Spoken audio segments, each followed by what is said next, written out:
welcome to our ATAR Notes September lecture series. So here at ATAR Notes, we've got heaps of free resources from hundreds of downloadable study notes, these lectures that are running all this week, discussions, we've got videos, newsletters, we've got an ATAR calculator, study articles, and heaps more to check out on our website, atarnotes.com. My name's Sophia, and today I'm going to be taking you guys through the HSC Business Studies revision. We're going to get through a lot in 2 hours. A little bit about me before we get started. So my name's Sophia. I'm a business studies tutor here at ATAR Notes. I graduated in 2021, so 2 years ago now, with a 96.3 ATAR. And I've got some of my marks on the screen, but we're talking business studies, and I scored a 95 in my business exam. I'm studying a Bachelor of Secondary Education to become a high school teacher at the University of Sydney. And I'm going to be an English and Business Studies high school teacher. So I'm going to teach business studies in a school soon. I did business studies and I tutor business studies. So when it comes to business, I'm your girl. I'm your girl. I'm a massive Swiftie, but that's all that really matters about me. But yeah, we'll get started with the lecture. So today's plan, you guys already know, and you guys are probably drowning in terms of content for business because there's so much in the syllabus and I'd love to go through all of it. But because we only do have the 2 hours for today's lecture, we're going to be going through operations, marketing, finance, and HR, but the hardest topics in each, along with most of the learn tos. So a lot of the learn tos are in here, and those are those dot points that they really do like to ask about in the HSC exam. But also just some of those harder dot points that a lot of students are getting wrong, because it can just help you wrap your head around that. I'm also going to have some final tips for your study in the end, but I'll be live on the chat as this lecture premieres. So if you guys have any questions as you go along, please ask me. Happy to help you guys out. One thing that I won't shut up about this whole lecture is how important the syllabus is. I can't stress it enough. It is the #1 study trick.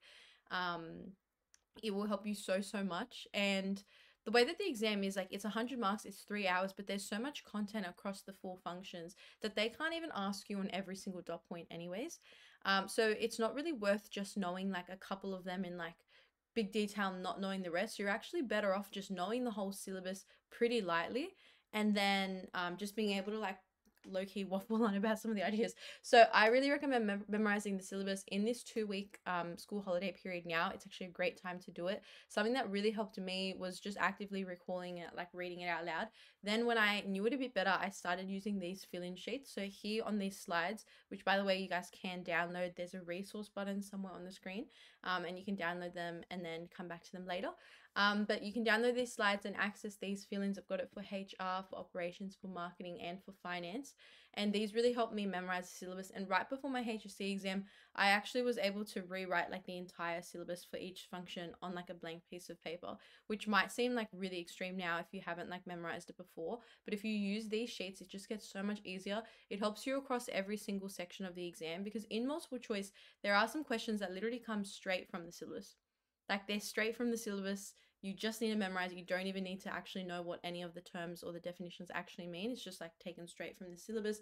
For example, could ask you like, what are the 3 performance objectives for operation strategies? And if you had just memorized the syllabus, you'd instantly get that mark. And I've actually got that question from a past paper somewhere in this lecture to prove it to you guys. But also, in short answer, knowing the syllabus can just help make sure that you're picking the right processes and defining the right influences or the right strategies. For the business report, your headings and subheadings are all by the syllabus, and they're all going to be the different strategies, processes, or influences. And same for the case study essay. Just make sure you're writing about the right topic that's being assessed. So it's so important that you know the syllabus. I'm very sorry in advance. I'm going to keep like saying that over and over again. But my business studies teacher was a past HSC business exam marker, and one of his biggest things that he used to always say was, if you can memorize the syllabus, you will pass. That's how big it is. It will give you those identifying marks in most questions across the entire exam. And a lot of the time, when it comes to business studies, everyone's like, oh, it's all common sense. And most of the time it is. Other than finance, a lot of it's common sense. It's very straightforward, especially marketing and HR. It's a lot of stuff that we're already aware of. But it's got these like special words, and like the glossary and like the terms that they're using isn't what we're normally talking about. I'm going to go through that in the lecture as well. But a lot of the stuff that you've learned in business, you've probably had those moments where you're like, oh, I know a business that's done that. Oh, I've seen an ad like that, but maybe you haven't used the words. Like, a lot of you guys watching this will know like Mecca Beauty Loop and how you get the different gifts. But Mecca Beauty Loop is just a form of relationship marketing. and how they can kind of keep your loyalty just like Flybuys is. But when we get Mecca Beauty Loop, I was never like, wow, thank you for this relationship marketing, Mecca. Like, you just think like, oh, it's another gift. Like, you don't really think much more into it. So the good thing with the syllabus is that a lot of the stuff we already know, but it's not enough to just waffle on about it unless you can actually connect it to the term and the dot point, which is the syllabus. So I'm going to shut up about it now, but it's just very important. So I definitely recommend these. Another thing is, I'm not sure if you guys have seen me on the TikTok, but I've been running the A-Town Notes TikTok for just over 6 months now.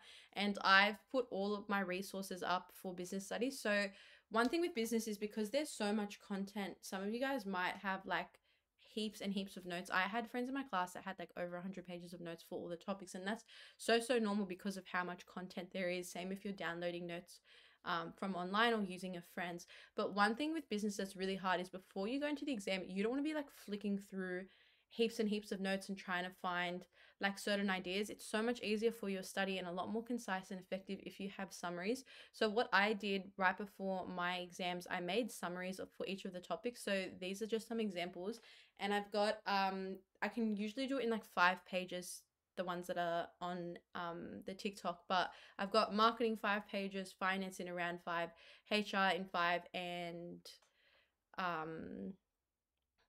operations in 5. So I've got the 4 of them there, and it's just got everything, just the main straightforward points, just the general summary of it. And what really helped me is I could read through those. If I was reading through the notes, maybe I'm reading through on like market research and I realized like, damn it, like I don't actually know this very well, then I would go back to my longer notes and my more detailed notes and read up on it a bit more. But right before the exam, the last thing you want to do is be going through heaps of notes. So if you do need some summary notes, they're all accessible for free on our TikTok and you can download it. Not to give it clout, but like if you guys need any resources or if you'd like any videos just explaining a certain dot point, maybe a strategy, anything extra that isn't being mentioned in this lecture today, please let me know. You can write it in the chat, or even if you comment on TikTok, I'm happy to make videos and post any other resources if you guys would like any. So if you needed to, or you want to download my business summary notes, you can do that on our TikTok.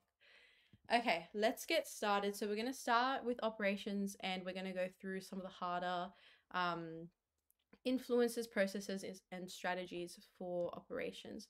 So one of those is globalization, and globalization comes across all the functions. So it's really important that you understand what it is, because a lot of the time you are going to be defining it, and it is quite common to be assessed in the HSC exam. So one of the learn tos is to examine the impact of globalization on the operation strategies. So I really recommend knowing a definition of globalization, only because, like I said, it is a learn to and it does come up across the syllabus quite a bit. Here's one that we've got. So globalization refers to the removal of trade barriers between nations, and it's characterized by an increasing integration between national economies, as well as a high degree of transfer of capital, labor, financial resources, and technology.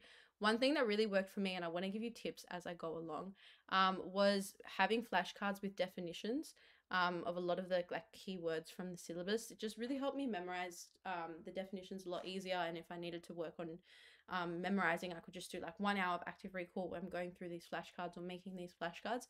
For your short answers, 9 out of 10 times you're actually starting with the definition. So it's so important that you can define them well and you're not really just like waffling out this random idea. So having ones, especially for ideas like this, and definitely definitions of the strategies, is really, really important.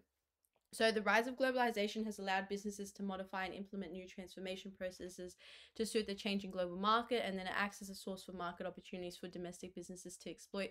But you guys would know, when it comes to globalization, the biggest part with operations is that they're outsourcing their operations to other countries, which then of course has different problems when it comes to corporate social responsibility and ethics, but you guys are aware of that. So the purpose of globalization is to meet different needs of consumers worldwide, and businesses can do that by integrating different operations processes. So they can integrate product designs that meet the needs of global customers. A really good case study example that you can do for this is McDonald's, and how they have different menus depending on the country that you're in. So for example, some countries will only have halal meat. They've got choosing the location of manufacturing facilities, whether that's domestic or international, deciding on quality management logistics, and then assessing those quality management logistics as well. So I've got some case studies planted out throughout here as well, because it's so easy to just focus on the content. I feel like always when I was studying for business, I was just trying to get all my notes finished, you know, really drive in on the content, but I was neglecting my case studies. And a lot of the time that meant that I didn't really have any good statistics or really strong ones. So at A Notes, we're very big on Qantas, and in my HSC, I did Qantas and Macca's, but I know that others are doing IKEA, Google. You can essentially write about any business. It's just important that you have some strong case studies. But if you guys have any questions about that, please leave them in the chat.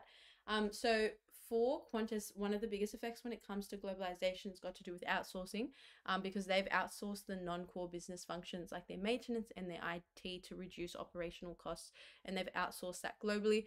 This helps them access new markets as well, because more than 70% of the operations are geared to the global market, 50% of that being Asia, which then allows global recognition and long-term growth rather than just being like a domestic flyer in Australia.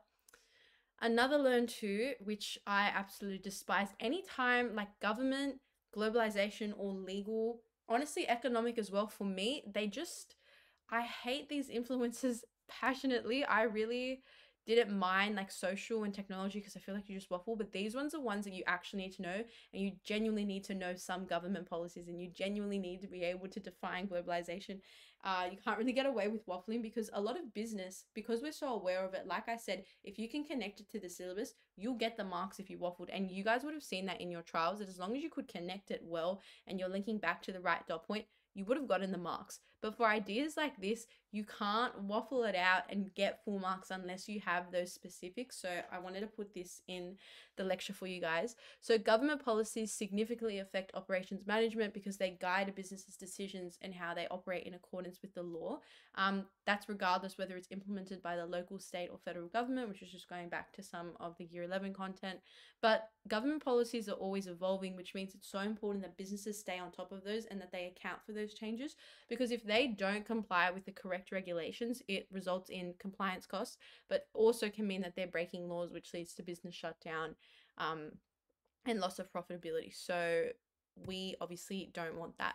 So one example of a government policy is the introduction of carbon pricing, which puts a price on carbon emissions, which has then encouraged businesses to produce less of those goods.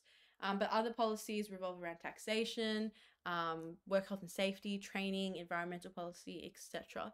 So here I've got a past trial question, and I wanted to put in this sample answer just so you guys can see how to structure your answers. So this one's saying an Australian manufacturer of surfboards has decided to alter their production process to take advantage of new technology. However, they will need to borrow money to finance the purchase of this new technology. So describe 2 government policies that could affect this business operations management, which means you actually have to identify 2 separate government policies, and you can't really just waffle about those. You actually have to know what the different policies are. So here's our sample answer for this one. So it starts with the judgment of the question, which is connecting the government policies to the operations management and why it's important for productivity. Then we've got one government policy that could affect this business is the Work Health Safety Act of 2011. And then we've also got that the business must comply with the Environmental Protection and Biodiversity Conservation Act of 1999. Now, when it comes to the laws, there are quite a few main ones that you do have to memorize for business, like the Competition and Consumer Act, for example. So I, again, recommend just putting those on flashcards because they do come up in multiple choice. But again, with especially short answers, you do need that detail. And a lot of the time, that's the mark, where if you hadn't identified 1, 2, and you kind of just waffled on, the most you would have gotten was 2 out of 4. So you don't want to lose these easy marks just because you didn't memorize a piece of legislation. Trust me, I know it's annoying, but it's just something that you shouldn't really be ignoring in your study because it will result with loss of marks. But cause and effect is really important with your responses. So here it's giving a definition of what the piece of legislation, the government policy is, and then how that's going to affect the business operations management, and will help you get 4 out of 4. So if you don't really feel too good with this influence, I definitely recommend just having a screenshot of it because it can really help out. Let's move on to processes. We're going to talk Gantt charts and critical path analysis, and I refuse for any of you guys to get those wrong because a lot of the time it's in multiple choice. They can come up in short answer as well, but it is definitely more common in multiple choice, and they're just easy marks to get. You just need to know how to do it right. But a lot of students don't really know the tricks on how to figure it out, or might just quickly skip past it because they think it's a really easy mark and they're not putting in the right work to do it. So I'm not letting any of you lose it. So the Gantt chart, and it's really easy to get them confused, but when you see the differences, the Gantt chart is the bars, and the critical path analysis is where we've got the actual drawing of the path. So that's how you can tell the difference between the two. So the Gantt chart is a type of bar chart, and it shows the schedule and completed work over a specific period of time. So it's obviously going to help with planning and tracking a project, and it can help see which processes have several steps and the number of activities that need to be performed plus what order. But it also can help you see what tasks can be completed at the same time, like when you're multitasking, the time frame, and then compare actual performance against planned performance, take corrective action when you need to. So here we've got a Gantt chart for Sam's chocolate shop, where it starts from when Sam's obtained the lease all the way to when he's commenced training. Now, when you're looking at this, a lot of the tasks can be completed at the same time. So, for example, they're refitting the shop, but as they're refitting it and they're renovating it, they can also be purchasing the stock. As they're selecting and training staff, they can also be advertising the campaign. But obviously, they can't commence training until they've purchased the stock, which is why you can see through the bars that different activities are happening at different times.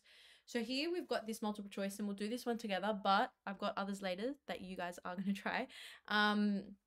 So this is asking what the Gantt chart shows. So my advice for multiple choice is always to actually cross out like A, B, C, D. I feel like when I was doing it, that always helped me a lot because I could clearly see, okay, it's definitely not this, it's definitely not that. And mentally I was going through all of them instead of just rushing through and just picking the one that seemed the most right. I actually had time to think about each.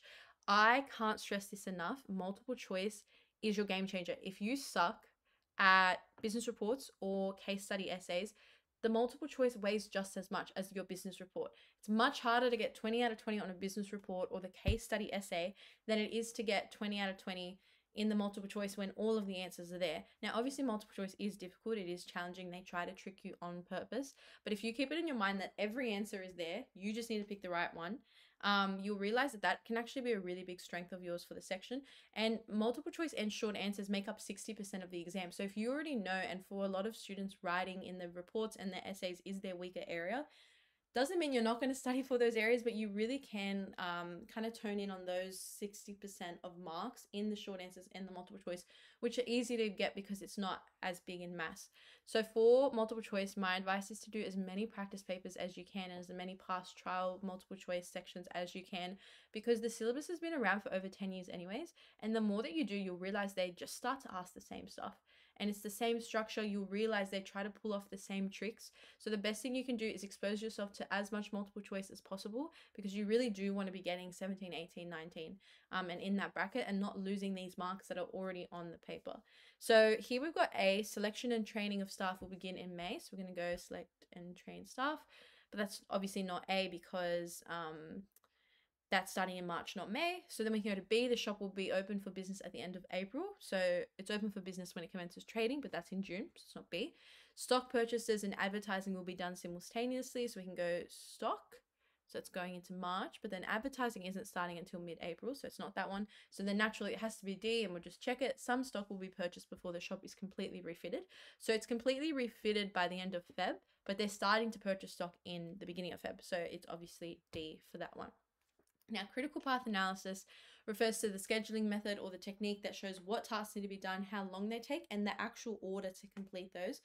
And it gets very confusing because it's the shortest amount of time that it takes to complete all the tasks necessary. And that actually ends up just being the longest amount of time. So the one trick I need you to remember for this is that the answer for the critical path analysis is always the longest calculated path. But again, I'm going to take you through a sample. So each activity in the schedule must be completed to produce the final product. And this allows a manager to see what needs to be completed, what they can do at the same time, and to consider the timing of the tasks as well. So it provides direction, and it's a form of scheduling that can then improve the overall coordination and enable a mean of control. So as long as you kind of know a definition of what a critical path analysis is, you can then kind of go on and just talk about the importance of scheduling and timing for management and just for coordination and organization. So the key point in this is that when you're calculating it, never choose the path that has the shortest amount of days. Now, this gets confusing because a lot of the time it'll ask, what's the shortest path? What's the minimum amount of days? And because students see minimum or shortest, they instantly are like, okay, I'm going to calculate the path, and whichever one's the shortest is going to be my answer. But it's actually the shortest path that completes all the tasks. So if we're going to calculate it, and for example, if you were stuck between choosing B, task B, which is 8 days, or task C, which is 25 days, you need to choose task C because it has the most amount of days and it's longer than B. So that's why knowing this trick that it's always going to be the longest amount of days that it takes, that's going to be your answer. And that's confusing because you're like, oh, but task B has already been bypassed. But when you choose task C, those activities of task B get completed in it because you're doing it simultaneously, which again, very, very confusing. Trust me, I know when I first heard this and I learned about this, I was like, that makes no sense. How is the shortest path actually the longest one? But this trick works. So if we look at this question, number one trick is that they've already got what is the minimum number of days needed to complete the project. So a lot of students would just be like, oh, 10 is the smallest, so I'm just going to pick 10. And they wouldn't even calculate it. So that's the number one mistake. But the second mistake is seeing minimum and thinking that you can still, calculate all of them and just pick the shortest one, because it's the minimum number of days to complete all activities of the project, which, like I said, is the longest path. So no matter what wording they use, if you ever get a critical path analysis question, promise me you're going to calculate each of the paths and then you're going to choose the longest one. So if we go in and we calculate these, we can do A, B, D, H, J. We can do A, B, E, I, J. You can do A, C, F, I, J, A, C, G, J, all different ones. So I'm going to give you guys a quick minute-ish, probably less, to have a think. I'm going to be going through them as well. Quickly do up the addition and see which one is taking the longest. And then I'm going to point out another thing that they try to trick you with.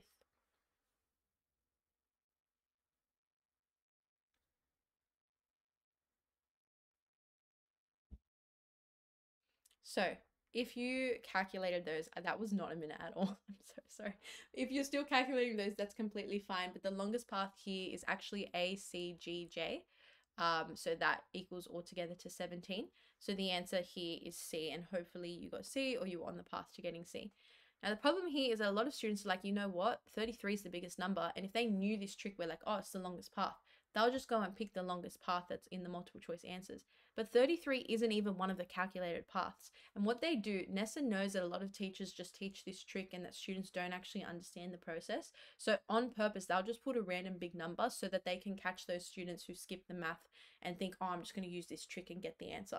It obviously doesn't work like that. So just because you see a really big number, don't be inclined to pick it. Still make sure you just quickly do that addition. It shouldn't take more than a minute depending on how long it is, but it's a guaranteed mark. And you wouldn't want to lose that mark in the business report or in the essay. So just steal as many marks as you can on these multiple choice where you know that you will always get it right as long as you pick the longest path that you can calculate on this. You must. I'm blackmailing all of you. You have to get it right. All right, let's talk strategies, which is performance objectives. And in my opinion, now when it comes to the strategies, my advice, and it really worked for me, you guys know how many strategies there are across the 4 functions. There's so much to memorize, and the idea of memorizing all of them in really great detail is insane. For me, especially, I was doing a lot of other humanities subjects as well. So to be able to memorize all this stuff for business, but then also for modern history and legal studies and studies of religion too, and I'm sure it's very similar for you guys too, even with English and all your amounts of quotes and how close a lot of the exams are. It's not super realistic to know every single point in super great detail, like I said before. So what I did for all the strategies and for the processes, I picked out 3 that I felt really, really good with and really confident with.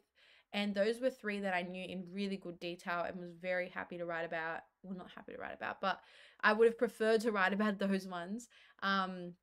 And tried to link those ones and pick those ones wherever possible. I still knew the other ones because I had memorized the syllabus and I was able to waffle them out if I needed to. I knew a general definition and could quickly explain it, but I knew 3 in really big detail, and this really helped me with my study because it's just a more effective method. Again, they're not going to assess you on every single strategy anyways, but the problem with that and the risk of that is that you memorize some that might not get questioned. Now, the powerful thing and the good thing with this and the fact that there's so many past papers is that you can go through past papers and you can kind of see a trend in which strategies are more popular than the others and which ones come up in a lot of questions. And one of those 4 operations is 100% performance objectives because it connects to every single part of the operations function, to the role, to the processes, and to the influences. So I really recommend knowing performance objectives, being able to define the differences between all of them, and like link it to wherever you can because it really does come in handy and it is likely to come up on an exam. And I just think that they're pretty good to talk about. So performance objectives are just the goals that relate to particular aspects of the transformation process. They're also pretty easy to link case studies to because it's stuff that we're aware of and you can kind of think about businesses, products or services that you like maybe have interacted with or that you own, and then link it to each of these performance objectives. But they represent targets that the business wishes to obtain to become more efficient, productive, and profitable. So that's quality, flexibility, customization, speed, cost, and dependability. Now, for each of these, the best thing about memorizing this strategy is that all you really need is a definition, and then you just in your head need to understand an example, and then you're completely fine to link it. So quality is just how well designed, made, and functional goods are, and the degree of competence with which services are organized and delivered. And the three main quality performance objectives are the quality of design, quality of conformance, and the quality of the service. Dependability is how consistent and reliable a business's products are. So in terms of a good, that dependability refers to how long the products can be useful before they failed, which is measured through the amounts of warranty claims made, because if a lot of warranty claims are being made, clearly it's not a very dependable product. While if it's a service, it refers to the consistency of the service and its reliability, which is measured through the number of complaints received. So in that case, I like to think of when you're going, I don't know, you might be going to a new nail salon, or a new, hair place. I'm not sure. Whenever I go places like that, or even to eat, I'm always looking at the stars on Google and the reviews. And obviously, if a store doesn't have the best reviews, you're not going to be very keen to go to this new service. Like if you go to a new eyebrow threading place and it's got like heaps of 1 stars of like how they messed up the complete shape, that doesn't show that it's a very dependable or reliable service to take part in. So that's how you can actually use the number of complaints received to actually assess the dependability. So that's dependability as a performance objective. Flexibility refers to how quickly operations processes can adjust to changes in the market, and it's very linked to time and speed. But they're related because the faster processing time will result in a greater likelihood that processes can be adjusted quickly, and it can be best achieved by increasing the capacity of production by implementing leading edge technologies. So leading edge technologies are the brand new technologies. In this case, I always like to think of Macca's, how they have like the self-serve kind of tablets that you can use, or even at Woolworths where they use the self-serve checkout, or Coles, compared to the traditional cash register, which shows the differences between the two types of technology. Now, speed is the amount of time taken for production and operation process to respond to changes in market demand, because market demand is always changing. Think about TikTok. Every like 3 days, there's like a new trend. You can't use, or like you can post like a song that was like trending 2 weeks ago, but every single week there's like a new song that's trending. There's a new sound, there's new trends, new dances. Everything's moving so quickly, and it's exactly the same in the market and how consumer preferences are changing. So speed is a very big and important performance objective that businesses need to keep up with to make sure that they're satisfying customer demands. So they can do that as quickly as possible through reduced wait times, shorter lead times, and faster processing times. Like I said, let's say we use the nail salon. If you're sitting there for an hour, and then they say like, oh, like 10-minute wait, but then it's an hour later and you're still waiting, that's not very good speed whatsoever. And a lot of the times it results in customers leaving. So wait times are really important. Same with speed when it comes to services in IT. Like if you've ever been on the phone with Telstra or Optus, forbid, but I've been on the phone with them for like 3 hours, and you're just hearing that annoying song, and you're on that wait time. And it's really frustrating because that speed is lacking, and that really takes away from the process. So think about speed and like patience, but also just the customer demands and how quickly our kind of preferences change, and how production has to respond to that. Now, customization is another really easy one to talk about because it's the creation of individualized products to meet specific customer needs. So variation in product features such as color, size, and functionality offer high levels of differentiation in comparison to its competitors. But the cost of customizations are higher than the cost of mass producing standardized products, which is why customized products, customized shoes, even customized t-shirts sometimes can be like over like $100, but like a normal one at Kmart, like a normal white t-shirt, can just be like mass produced and standardized and $10 each. But think of customized products in your life, or anything that you might own that's custom, or even a lot of the time more luxury products are a lot more customized, and that's why they are costing more, because it's actually a higher cost of production. And finally, we've got cost, which is the minimization of expenses so that operation processes are conducted as cheaply as possible. Now, I know you guys already know this, but the number one, the foundation. Now, I know you learn about, increasing market share, improving corporate social responsibility, retaining customer loyalty, blah, blah, blah. Of course, there's other objectives and there's other business goals. But at the bottom line, I already know you guys know that a business wants profit. The bottom line goal for every single business, and in every single way, anywhere possible, I need you to refer back to profit maximization, because that is the goal for every business. Every business wants to make a profit. But what's affecting profit? The expenses and the costs. So if you have really expensive production, like let's say I'm producing a t-shirt, I don't know, for some reason it costs me $90 to produce because it's customized, but then I'm only selling it for $100. I'm only making $10. So for me, what's the point? Well, if I can produce that at a cheaper rate, maybe $30, and then I'm selling it, I'm upmarking it to sell it at $100, then you've got that $70 profit. So for costs and in operations, think from like that business mindset. You wouldn't want your operations to be very costly. You'd actually want them to be as cheap as possible, which is why it's actually really worthwhile having the new technologies and the newest leading edge technology, because that actually ends up lowering costs because it uses the inputs better. It's a lot faster. It replaces labor and it minimizes wastage. So even though there's that high initial cost to get, the best new machine, in the long run, it's actually very profitable. But businesses also seek to reduce supplier costs. They want to manage their inventories better, manage flexibility, and find distribution methods that are time and cost effective.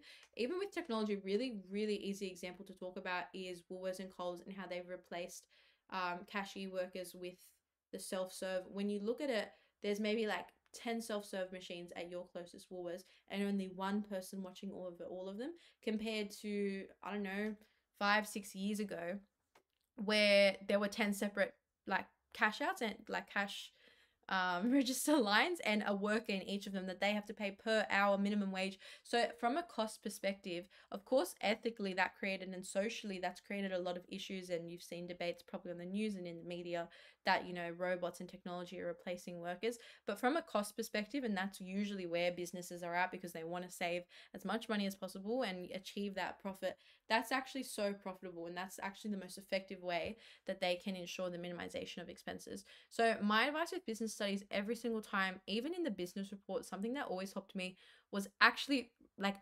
genuinely imagining, if this was my business, what would I do? And taking myself away from the exam and then being like, okay, this isn't Sally's chocolate shop, this is my chocolate shop. Like if I had customers that weren't happy with a marketing campaign, what would I do to change it? And putting yourself in that shoe, and in that kind of like business owner perspective, business management perspective, can actually really help you pick the right strategies, but also just write a lot better because you're writing what you know and what you're aware of. So that's something that definitely helped me, that I haven't really ever heard as advice, but made a big difference for me. All right, let's get into marketing. I love marketing. Let me just put it out there. Marketing and HR have my heart. Operations, like, it's love, hate. It's more towards hate. And finance is just pure hate for me. But please, in the chat, let me know. Surely we have finance haters in here. Surely. We're going to start with deceptive advertising, which again is something that a lot of us are already aware of, but we probably, like, if you see an ad that lies, we're not like, deceptive and misleading advertising. Like, we just know that, oh, this ad's a lie. But this is just an example of where you need to know the syllabus wording, and you need to know that dot point and the actual title of the idea, because yes, you can waffle on about businesses lying and businesses making false claims, but if you don't directly use that dot point of deceptive and misleading advertising, you don't get the mark. So that's just a really good example of that, where we already know what it is. It's very easy for us to waffle on about some of these ideas, especially in marketing when we're so exposed to it. Like, marketing is everywhere. Like, this is marketing right now. Everything is marketing. You open your phone, you leave the house, you go to the shops, everything is marketing. So it's definitely one of those topics that a lot of you guys should find easier, especially if you're connecting it to businesses that you shop at or real life examples. But that's why knowing the syllabus is so important. It just makes those connections even easier and guarantees you higher marks in marketing. So deceptive advertising is where a business uses deceptive wording or includes false claims when describing the characteristics of their product. So there's different examples of this. We've got fine print, where they have stuff in the fine print, the country of origin, so they might say like made in Australia, because a lot of Australians want to support Australian businesses rather than businesses that are outsourcing globally and paying very low wages. Before and after advertising, like this one here, special offers, and the packaging as well.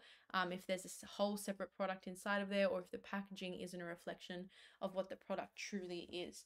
Now here we've got this before and after advertising one, which is actually using two of these techniques. So less wrinkles in only minutes. Yeah, babes. That's literally a different person. That's not even the same person.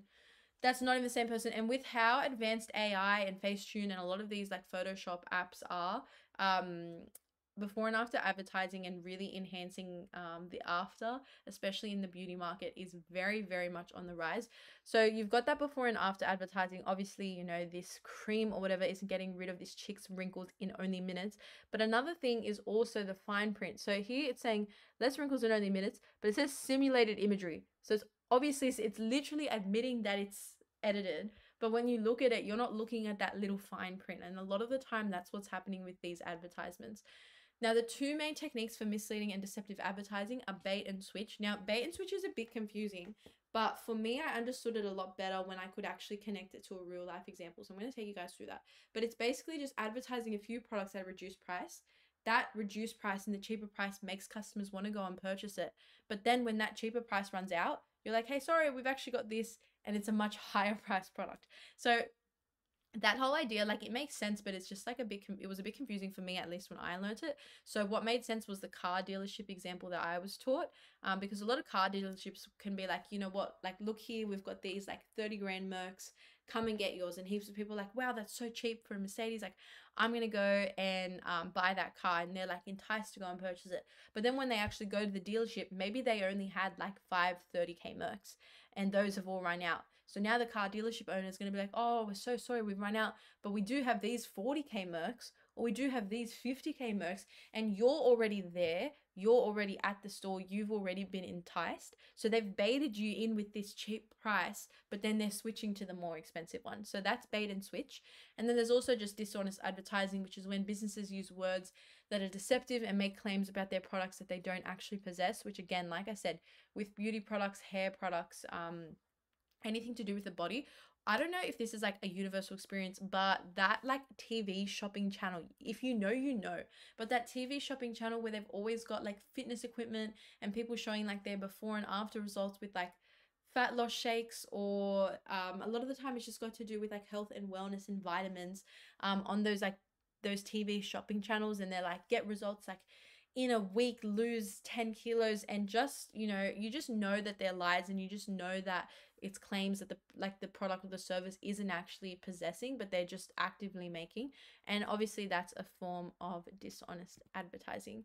Now, one case study that I memorized for this one, for this dot point, was a Nurofen case study. So in 2016, this is how they used packaging to have this false and misleading claim. So they created Nurofen specific pain, apparently, which was this new product, and they were formulated for a specific type of pain. So it was a brand new type of Nurofen, and it can help target a specific type of pain rather than your just general Nurofen for all types of pain. But it was discovered that all of them were identical to standard Nurofen. So here's this packaging like Nurofen specific pain, but inside of them was the normal Nurofen tablets, but they were still charging double the price to what normal Nurofen is. So they've got two different products, but it's actually the exact same thing in there, just different packaging. But this Nurofen specific pain, they were charging double. So the HCCC took this to the federal court, and they were ordered to pay $6 million as a civil remedy, and then $4.5 million to settle a class action suit. So over $10 million just in legal fees. But it's not even just that. Like, one thing with deceptive and misleading advertising, same with fraud, and when you get into finance and you're looking at ASIC, yes, legal costs are a very big deal, and that's definitely going to affect their profitability. But even bigger than that is the reputational capital. This is like medicine. This is a brand of medicine for your health to help you feel better. So seeing a company like Nurofen lie to their consumers about a product that's supposed to improve their health and, overcome sickness, left a lot of people in absolute shambles. It really, like, Nurofen low-key got cancelled. It detrimentally impacted their reputational capital, and then it decreased sales and overall profitability and just trust in the brand. Like, especially for a health brand, you want to trust. I'd like to think that we can trust Panadol that we're taking and medicine that we're, putting inside of our bodies. So for Nurofen to lie about something like that, yes, they've lost all this money in legal fees, but the amount of money that they've lost and the amount of customers that they've lost by this, like, kind of like messed up reputation now, and they're decreasing their reputational capital is far much larger than any type of civil remedy or any type of legal kind of costs. So it's really important to know the effect of reputational capital, which is why, especially when you get into HR and you're looking at like corporate culture, but also just the general like values of a business and how a business is perceived socially, their corporate social responsibility, all these ideas of how society responds to a business are so important, because that reputational capital is so, so important. And that's what leads to improved sales. And then in that, more sales, more profit. So establish your marketing objectives. Like I said, bottom line, profit maximization. You guys know that. But marketing objectives are just the realistic and measurable goals to achieve that can be achieved through the marketing plans to the SMART goals. So other ones are market share, which is the business's share of the total industry sales for a product. If they increase the market share, they've got more of the market, they've got more customers are making more sales, more profits. Expanding product range is also very, very important, because offering more products assists with long-term profitability and adaptability to consumer preferences. So for example, you can look at maybe like a ski shop which only sells skis and it's specifically for ski equipment, only that one hobby. Compare that to Rebel, who has like surfboards, fitness equipment, soccer, footy, tennis, like golf, every single sport you could possibly imagine they sell a Rebel. They sell equipment and clothing for as well. So having that expanding product range means that businesses that do offer more products have higher profitability because they're adapting to so many consumer preferences. And you can even think about that in your own stores. It's why David Jones and Maya and department stores are so successful compared to, you know, single retail stores, because they're offering such a larger product line. Maximizing customer service is another very important thing. You know, customer comes first. Centering consumers in the business's focus means that you're getting greater sales, because you've got higher customer loyalty and higher customer satisfaction. Customer service is really important, especially nowadays when marketing is so consumer based, and it's so important on how the customer feels and their experience, because it's not even just about like getting that customer to make that sale once. It's that repetition and that repeated sale and that loyalty for them to return, which is why a lot of brands have, like Boost has the Boost cards, Mecca has the Mecca Beauty Loop, because it's loyalty and it keeps you coming back. And I know for me, like, I'll go to collect my Mecca Beauty Loop, you best believe I'm buying something. Anytime I walk inside Mecca, I just know I'm leaving with someone. And I know it's probably similar for a lot of you guys too, but customer loyalty and wanting to go back, especially like Mecca, like you want to move up a level, like if I need to buy, I don't know, like a new eyeshadow palette, like you best believe I'm going to Mecca instead of Sephora, because I want to get up to Mecca Beauty level 3. Like, you know, you get me. But maximizing customer service is really, really important.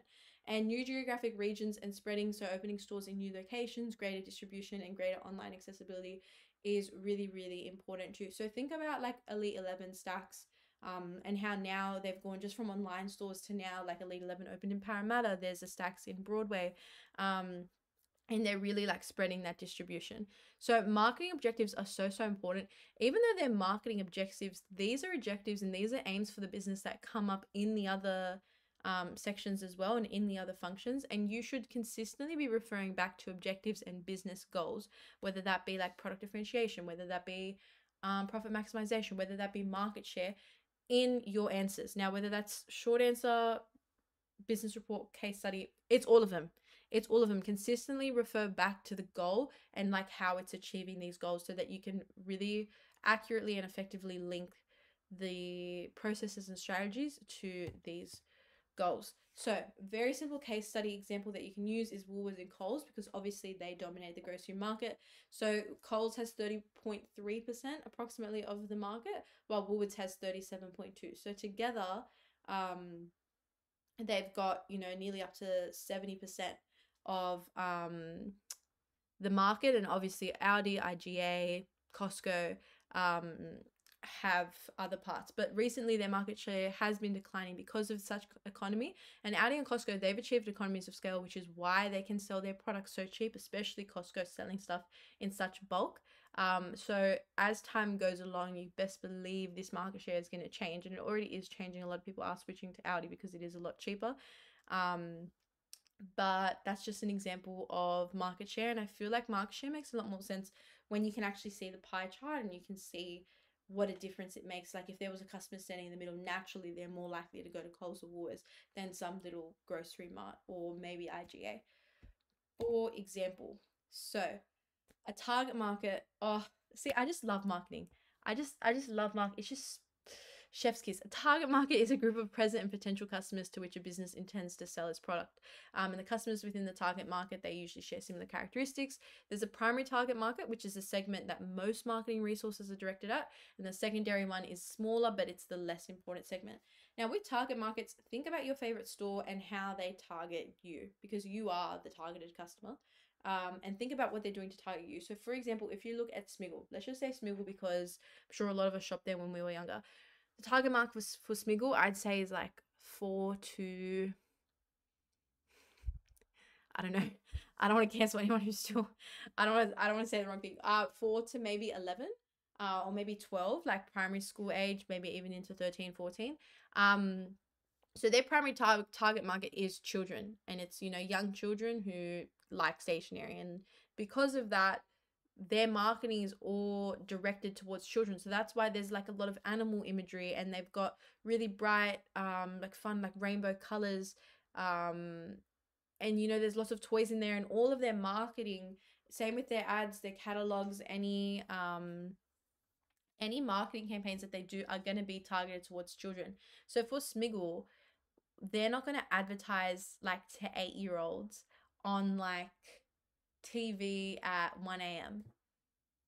Like, why would they do that? Why would they do that? But they can advertise through the store and the different marketing strategies that they're using in the store, with catalogs, anything online, even Facebook, because the secondary target market would obviously be the parents that are then buying their kids the gift. And in the end, the parents are most of the time paying for that, if not all of the time. So Smiggle, they can use like Facebook as well, and a lot of the time kids are with their parents, they're going to see them scrolling, might see like a Smiggle really colorful ad and be like, oh, I want this from Smiggle, just for example.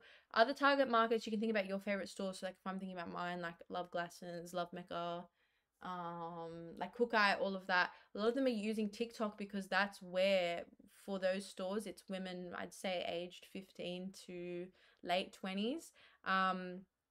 And realistically, that's the app that a lot of us are using. A lot of us are on Insta as well. So they're really tying in on that rather than putting ads online. I'm sure you guys have even seen like White Fox. They've got a lot of the ads on the buses now. They're trying to adapt your marketing strategy towards the target market is so important. So that's why knowing exactly who you want to target is very important. So think about different stores and what they're doing to target those people.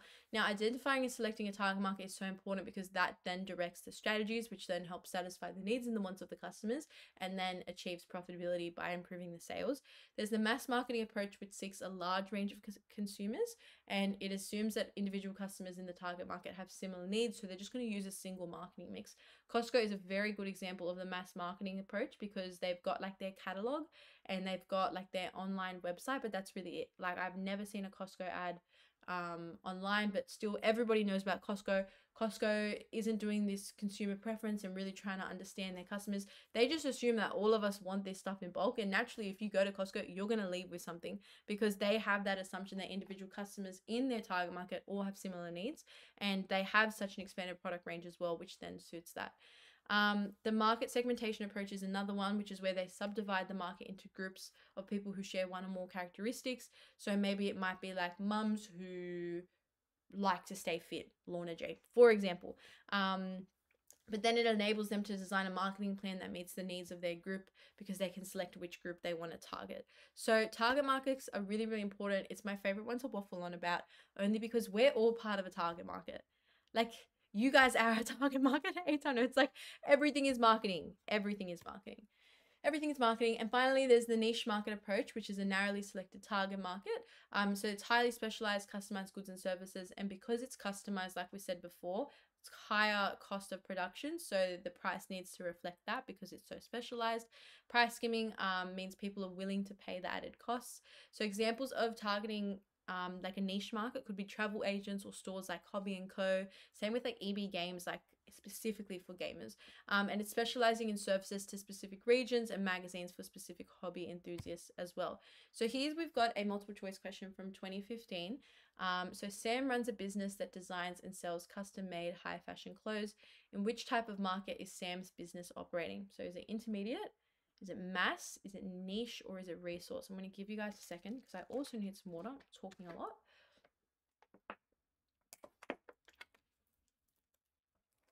So intermediate immediately we already know that intermediate and resource are not part of this dot point. And this is why knowing the syllabus is so important. So then we've got, it's either B or C. So is it mass or is it niche? Now, when we're looking at it, it sells custom made high fashion clothes. We already know just from custom made, automatically it's niche, because if it's a niche market, it's a customized good or service. There, bam, you've got your 1 mark. Super fun. Now, let's look at monitoring and controlling, because I feel like I used to ignore this. I honestly still to this day, even at uni, like I'm learning how to teach with this content, I always forget that this is a dot point. So I wanted to bring it in because, like I said, a lot of these ideas that you can kind of skip always end up being, it's always the ones that you don't study that are in the exam, and this was one of the ones for me. So it does come up quite often in the exam too, which is really random. But this is a 2017 business report question and a 2018 short answer, both which have featured the importance of monitoring and controlling as a business process. So here we've got the short answer exemplar for you guys, which you guys can add to your notes if you need a little bit more on this. So monitoring and controlling is central to the business as it allows them to develop a financial forecast to meet the needs of the business. One thing about this is a lot of students, when they're writing about monitoring and controlling, they forget to link it to the finances and like the cost benefit analysis and maximizing profits and all about costs. But if you're not doing that, you're not getting the marks, because it's all about comparing those results. And it is a financial thing, because marketing are the only ones that are generating profit. So finance needs marketing, all about that interdependence that you look at in every single function. Marketing is so core, because they're the only ones that are actually making money for the business, because their marketing is gaining those sales. So it's really important to remember that, and to remember that in monitoring and controlling, you have to link it to the financial forecast. So because there's an increasing need for further training of staff to use machinery, it needs to be reflected in the price of the product, which can then ensure profit maximization. So like I also said before, you always want to be linking back to those goals. So here we've got profit maximization, maximize profits, and then also achieve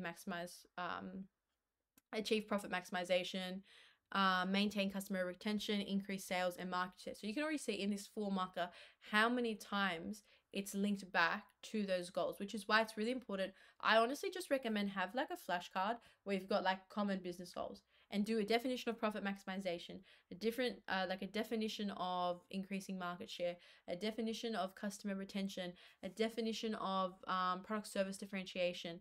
Have those definitions and be able to define them and link them wherever possible, because I promise in every single response, any process, any strategy, any influence you're talking about, you can link it back to one of these goals. All right, this is hard for me to do. We have to do finance. I'm scared that there's going to be people who like finance are going to fire me, because that happens on TikTok. Like I write a caption, I'll be like, I hate finance, and people like, I can't believe there's people out there that hate finance. What? I can't believe there's people out there that like finance. Like when I chose business, I didn't ask to do math. Like I didn't ask to do math. We're going to be looking at global economic outlook, and a lot of the stuff that I put on here for finance is a lot to do with global markets, with currency, with fluctuation, with interest rates, because a lot of this stuff is overlooked in class. A lot of the time it's rushed in class.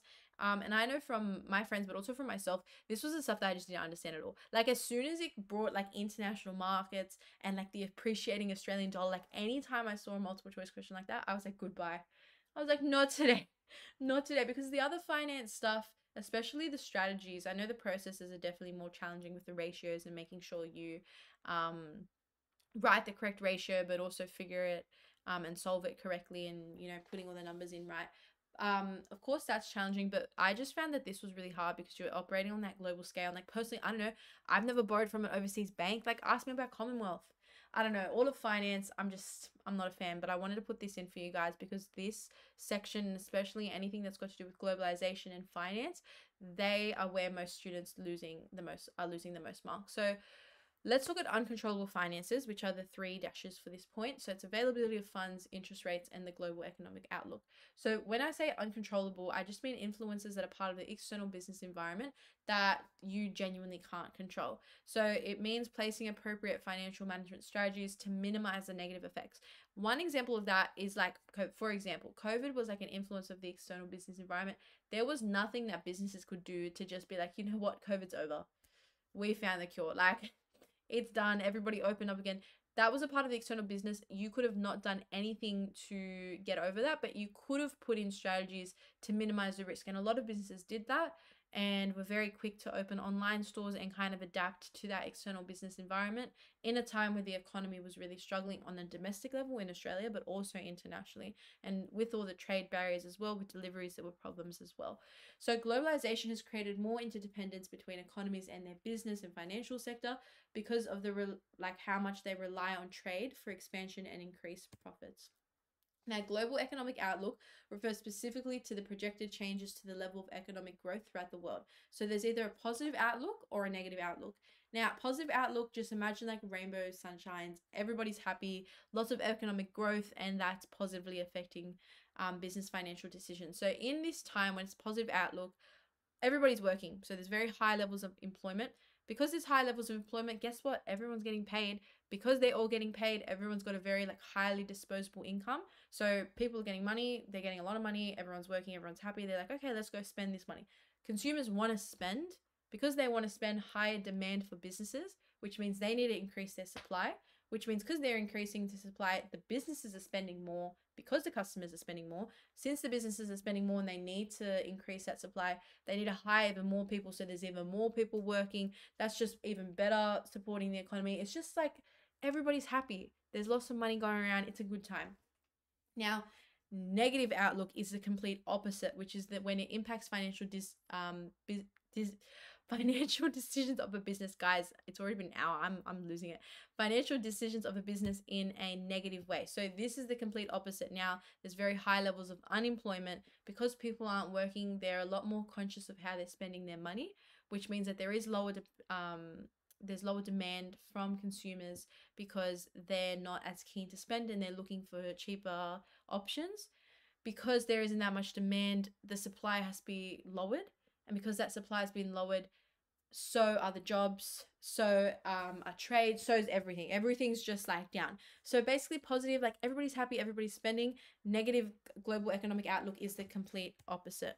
Now, case study, this is a really easy statistic to have, is Qantas, because they reported an annual loss of almost $2 billion because of the coronavirus pandemic. And you can imagine how that government policy and just the overall implications that it had globally, how that could affect the airline business. And the Australia flag carrier's boss said trading conditions were the worst in the airline's 100-year history. So you can see how the economy and that negative economic outlook at that time then reflects in a loss of profit. So that's just a really simple statistic. I feel like not every single case study has to be a statistic, don't get me wrong, but teachers love to see it and your markers want to see statistics in there. And personally, I don't want to be memorizing 15.72%, 35,600. No, I like statistics like this because we're memorizing okay, Qantas lost almost $2 billion because of COVID. That's a really easy, quick one to memorize that will really support your study as well. Now, availability of funds refers to the ease with which a business can access funds for borrowing on the international financial markets. So that means they're going overseas to overseas banks, institutions, companies, and governments, and getting money from there to raise capital. But conditions and rates apply depending on the risk, demand and supply, and the domestic economic conditions. So for example, the global financial crisis was in 2008 or 2009, and it had a really big impact on the availability of funds for companies, because a lot of companies will go overseas because they see that it's actually cheaper for them because of the difference in the exchange rate. And if a country has an exchange rate that has a positive benefit on us and on our Australian dollar, it actually ends up being cheaper to just borrow it from over there. The interest is also cheaper. Maybe they have lower interest rates over there.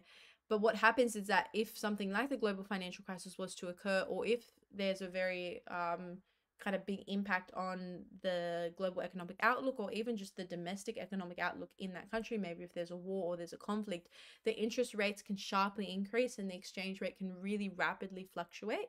And that reflects in an even higher level risk of lending, and actually means that you lose that cost benefit that you thought you had. You thought, oh, I'll just go overseas. Maybe they have 2% interest rate. Here we've got 5%, but then that interest rate or the exchange rate ends up appreciating, and then they actually end up just having to spend more.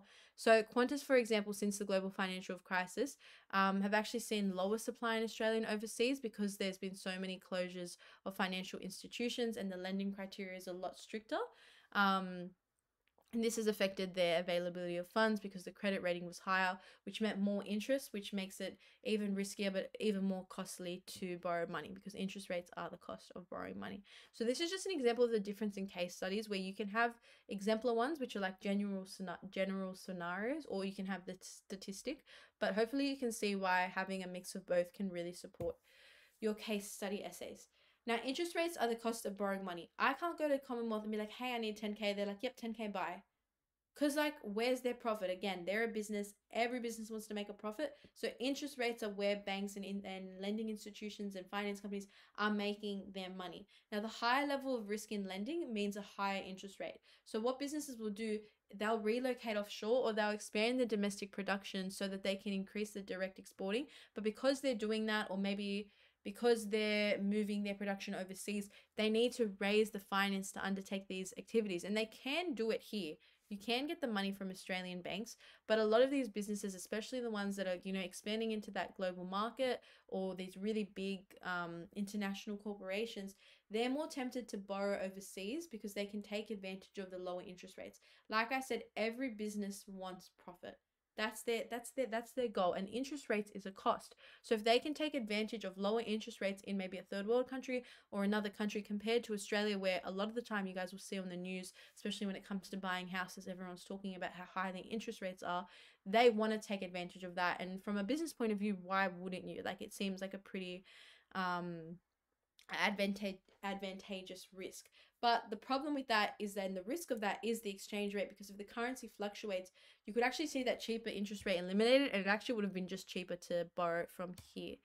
So another learn to, which is really important to know, because again, the learn tos, if you guys are confused when I'm saying learn tos, you can open up your syllabus and you'll see the syllabus like that we know are like the dot points. So for role, influences, process, strategies, and then effectiveness for HR. But learn tos are above those dot points. Those are the learn abouts, the dot points that we know in those subsections. But the learn tos are about, there's usually 8 to 10. And the learn tos are specific ideas and questions that NESA really want you guys to be able to understand. So they're expecting that you, throughout the business studies in the course, learn how to answer and be able to analyze the influence of government and the global market on financial management, which means because those are specific ideas that they've singled out, they're much, much more likely to come up in the exam. So if you're struggling to study, you don't really know where to start, you're like, oh my gosh, there's so much content, what do I focus in on? Write down these questions and see which dot points you can connect, because a lot of the time, these are the ones that are going to be coming up in the exam, and that's a trend throughout all the papers that have come out for business studies. I'm just going to quickly have some water because I don't know if you guys can notice, but I'm starting to mess up my words. So the government influences a business's financial decisions by making it through its economic policies. So they've got monetary and fiscal policy, they've got different legislation and government bodies who monitor and control the business environment. So the number one body that you need to know for that is ASIC, which is the Australian Securities and Investments Commission. Don't get this confused with the ACCC, because the ACCC is for marketing and ASIC is for finance. So it's important to know which pieces of legislation and which government bodies are in different functions. So ASIC is an independent statutory commission who is accountable to the Commonwealth Parliament, and they enforce and administer this piece of legislation. So that's the government body, but they're putting through and they're enforcing the Corporations Act of 2001, which is going to protect consumers and investors from fraud, and reduce unfair practices in any areas, whether it's investment, life insurance, banking, superannuation, or just general insurance in Australia. I really, really, really, really recommend that you guys have a definition for ASIC, only because I've seen so many multiple choice questions on it. And sometimes it'll even like have as a sample, like as one of the possible answers, like independent statutory commission. But also in short answers, very likely that it comes up because, like I said, government is learned too. And even in operations it comes up. So government, it's really important to be pretty aware of it and know it in some good detail. It's one of those more annoying ones that you don't really want to study and that you can't really waffle, but NESA knows that, and that's why they consistently ask about it. So trust me, learn from my mistakes, know what ASICS is. So they collect information about companies, such as their financial information that companies have to disclose in the annual report that they release each year. And if any business is found to breach these laws, ASICs are the ones who investigate it, and then they determine the appropriate remedy, whether that's civil or criminal. But failure to comply with them leads to deterioration in the business's reputation trust. So it's very similar to what we saw with the Nurofen case study example before, where yes, they lost all this money and they lost all this cost in legal fees, which is what will happen with ASIC as well, because they can take it to court and it can result in very high legal fees. But those legal fees also affect, and that whole media, all the media attention that they're gaining, but just the general practice of fraud or any unfair practice, like society perceiving that, limits the reputational capital. It's going to decrease it, and just trust in a business, because you don't want to support a business that's committing fraud. I don't know, personally, I wouldn't. So, yeah, the reputational capital is so important, and it's something that a lot of students don't really write about, but it's something that we all feel pretty like sure about in ourselves. And I'm sure you guys know businesses that don't really have the best reputation. You guys can think of like Lush, for example. They've got a really good reputation when it comes to corporate social responsibility, but also just environmental sustainability. And because consumers trust them, they're more likely to buy their products, and any products that are produced with environmental consideration, they lead to improved sales and improved profitability because consumers trust that brand. Same if a consumer like trusts the quality of a brand, or trusts the return, or trust the customer service. Reputation and trust are so important. And on the low key, like, you didn't hear this from me, but very easy to waffle on about, just like I have been in this lecture. So company taxation is another government influence. The main thing you need to know about this is that it's just levied at 30%, but all incorporated Australian businesses are required to pay company tax on the profits that they've earned. And if it's at that 30%, but it needs to be paid before the profits are distributed as dividends to the shareholders. So obviously that's affecting a business's profitability. Now, we've reached it. We're up to processes now. Now, for the ratios, you know what? Some people like it, and I respect you if you do. I like no disrespect when I say that I hate the ratios. There's just too much going on. Like, if it was just the math, fine, but having to like describe the ratios and then like link it to a strategy, like, I don't know. I didn't pick math. I picked a business. But respect if you like them. I wanted to put up these notes for you because they are such a game changer. So I've got them for liquidity, profitability, efficiency, solvency. So each of the financial objectives. But if you're not downloading these slides, that's fine. Like, I'm not going to force you, but please, if you're going to screenshot one thing from this lecture, let it be these 4 slides. They are so important because it's connecting everything together. Because a lot of the time, they're not even just going to ask you for the ratio. A lot of the time, students will just study like, okay, I'll do a couple ratios. Oh, I know how to find the ratio. I'm fine. A lot of the time, they're not even just asking for that. They might ask for the ratio and then ask for a comparison of what's acceptable, or the comparison to the industry average, or they'll ask you what strategies can be put into place to improve the ratio. That's where students go wrong, where they're only practicing the math and they're like, yeah, I know the dot point. Yeah, I've already studied processes. And they've just read over the ratios and they're like, oh, I'll just do the math on the day. But then it's those short answer questions that come up that really can affect you. So that's why I really recommend these tables, because they're so helpful. It's basically got the objective and then which ratio links to which objective, which is really important. So liquidity is how quickly a business can meet its short-term debt. It's got the description of what that is. It's got the formula. It's got where it's sourced from, whether that's the balance sheet or an income statement. It's got the answer. And then it also has got what's acceptable. And it's really important to know the acceptable ratio. Because there's different acceptable ratios and percentages depending on which process you're looking at. And that's how you can actually make a judgment or make a comparison to the industry average or just in general. And then it's got the exact strategies and what you're going to do to fix it. So liquidity, for example, because it's got to do with meeting short-term debt, cash flow strategies make a lot of sense here. So discounts on early payment, distribution of payment, and factoring, because they're all effective ways to manage your cash flow and quickly get cash to meet short-term debt if an emergency comes up and if you're at that time. So that's why I really recommend memorizing and having just a copy of these. They're also on my TikTok, on the 8 Notes TikTok. if you guys are keen on some more notes, but I just really recommend them. This was all my notes that I had for the processes. Like, this was all I had. I didn't have any written notes. I just had these tables, and I would just read over them and then do practice questions, and it was the best practice that I could do, because there's no real point in like memorizing like a bunch of notes when you need to be able to put these into practice, and this is how you put them into practice. This is how you do it. So here are the profitability ratios. We've got gross profit, net profit, and return on owner's equity. Then we've got efficiency.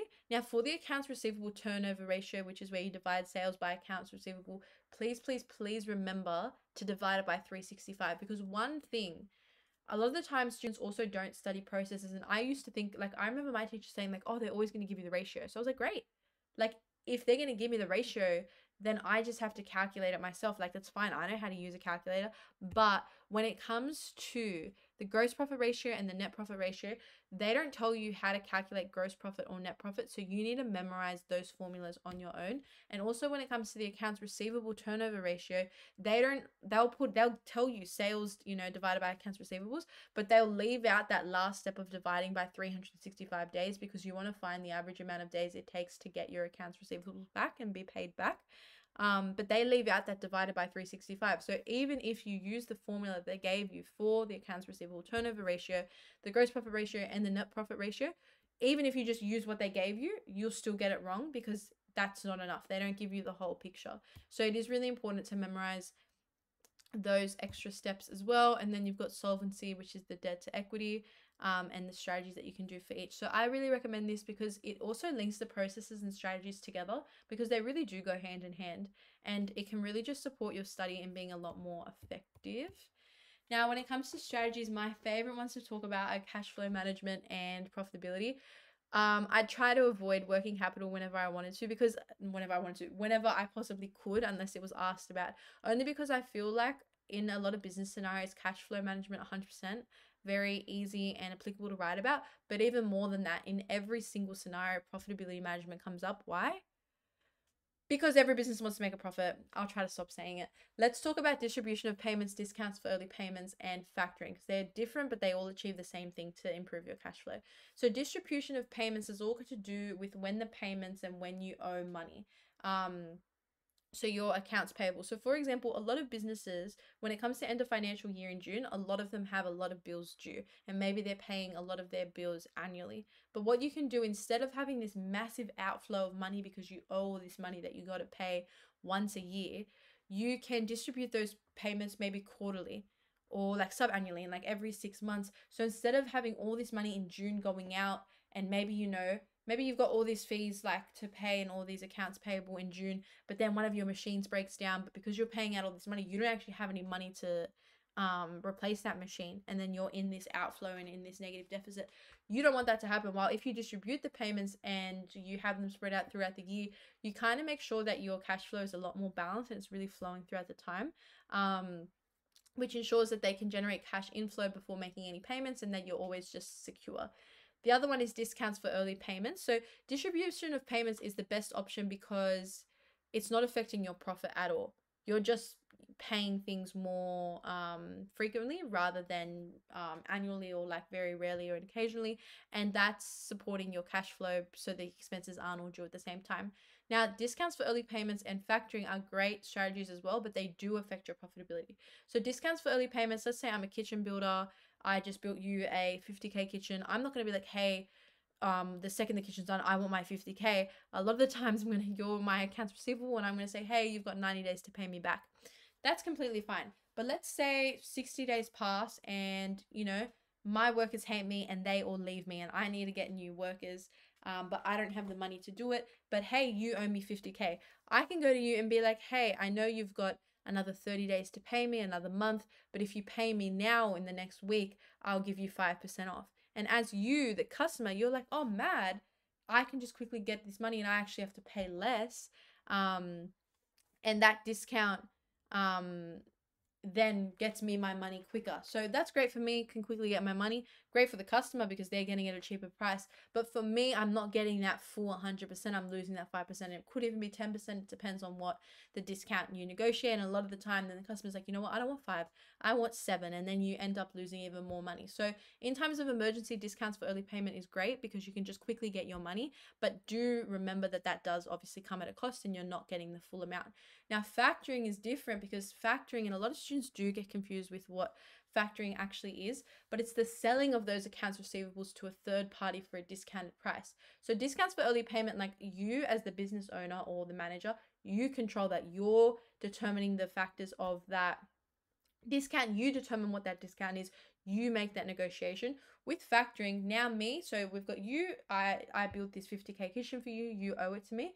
But now we've got a third party. So I'm going to this factory company, I'm being like, hey, this 8 Notes lecture watcher owes me 50K, but I need the money right now. What the factoring company does is they're like, okay, we're going to give you 70 to 90% of the 50K within 48 hours, but we're going to keep 10 to 30%. Now, every factoring company has different amounts. So sometimes they'll keep 10%, but they can keep up to 30% as well. And then you get the remaining amount. And then the factoring company are the ones who go and collect the money from you and they deal with you. But then I never deal with you again because you know what? I got my money, peace out. So factoring companies is when you're selling those accounts receivables to the third party. You sell it for that discounted price so they get to keep 10 to 30%. I get my money really quickly, usually within 48 hours. And if I need the money right away, especially in an emergency, it's great, not my problem anymore, don't have to wait on you, but they're going to go collect it from you. So that's the difference with factoring. Now, when in terms of how it's going to affect your profitability, it definitely goes in this order where distribution of payments is great because profitability wise, and again, even though it is cash flow, we do have to think about profitability because it is the bottom line. Distribution of payments is the best because it might be affecting your short-term profitability because your inflows and outflows are going to be different throughout the months rather than just having this massive outflow. But in the long term and throughout the annual year, it's actually much it's helping you in case of that emergency. Discounts for early payments, like I said, you're losing that money. Yes, you do get your money quicker and your receivables quicker, but you are losing that percentage depending on what you negotiate that discount to be. And factoring is confirmed loss 100% and usually a lot larger than the discount for early payment because it is from the company, and that can be 10 to 30%. So my advice with factoring is do remember that you'll get 70 to 90% of the accounts receivables original value back, but then they can keep 10 to 30%. I really recommend just memorizing those numbers because when you are attaching it to a business scenario or in a short answer, when you're writing about what factoring is and the advantages or disadvantages, those are the details that can really help you get full marks. Profitability management, though, is my favorite one to talk about. So we've got expense minimization, which is the easiest strategy to talk about in finance. Like I said, you guys know I don't like finance, but this strategy will work every single time. So expense minimization is a financial strategy that aims to achieve the most cost-effective way of delivering goods and services to the required level of quality. So all expense minimization is like, where can we cut costs? Where can we make it cheaper for us so we keep more profit? So they can do that by eliminating waste, reducing unnecessary spending, because by doing that, they're increasing the productivity and efficiency and then still achieving profit maximization. Some of the easiest strategies to achieve it are casualization of the workforce, downsizing or relocating operations overseas, outsourcing, and bundle pricing. So if we look at outsourcing, for example, and outsourcing your production maybe to a third world country, when you look at Shein, you look at Nike, the conditions in those factories and the money that they're paying these workers is horrific and disgusting on a ethical, social, human level. But from the business point, not that that makes it right, but from in a business mind, when they're thinking about costs and how we can keep as much money as possible, it doesn't affect them because they're like, you know what, we get more profit. So they can kind of ignore that. And at that kind of bottom line, they've got that financial gain of the profit, which is why a lot of companies do outsource. And there's a lot of ethical concerns with Shein and businesses like that who are producing in those countries and not paying minimum wages that are ethical and right. Same with casualization of the workforce. When you look at it's casualization of the workforce, but it's also hiring younger workers because they have a lower minimum wage rate as well. So instead of paying a 30-year-old like full minimum wage, you can pay, I don't know, an 18-year-old $19 an hour, which is the minimum wage. Or casualization of the workforce in the way that casuals don't get annual leave or sick leave or paid leave, which means there's less costs to keep them, and you can just hire a bunch of casuals and not have all these extra costs that you have to pay, which is then minimizing your expenses. So profitability management, very easy one to write about. Same with bundle pricing. That's the only reason Costco can be as successful as it is, because they have everything in bundle, and then they achieve that economies of scale to ensure their profitability. Now, profitability, the only way, now when you think about profit, it's literally just sales. You either make more profit by having more sales or lowering your costs. So this is what's lowering your costs, expense minimization. But if you want to have more sales, like I said before, the only part of the business, the only function that's actually making money is marketing. Marketing is the only function that's actually making money, because marketing makes the sales. Marketing is sales, and they're making all of the money for the business functions to operate. So if you need to improve sales, you need to be looking at your marketing mix. So revenue is the income to earn from a business, but if you want to achieve it, they have to have a clear idea about their marketing objectives. So what their sales mix are, what their pricing policies are, and what their objectives are.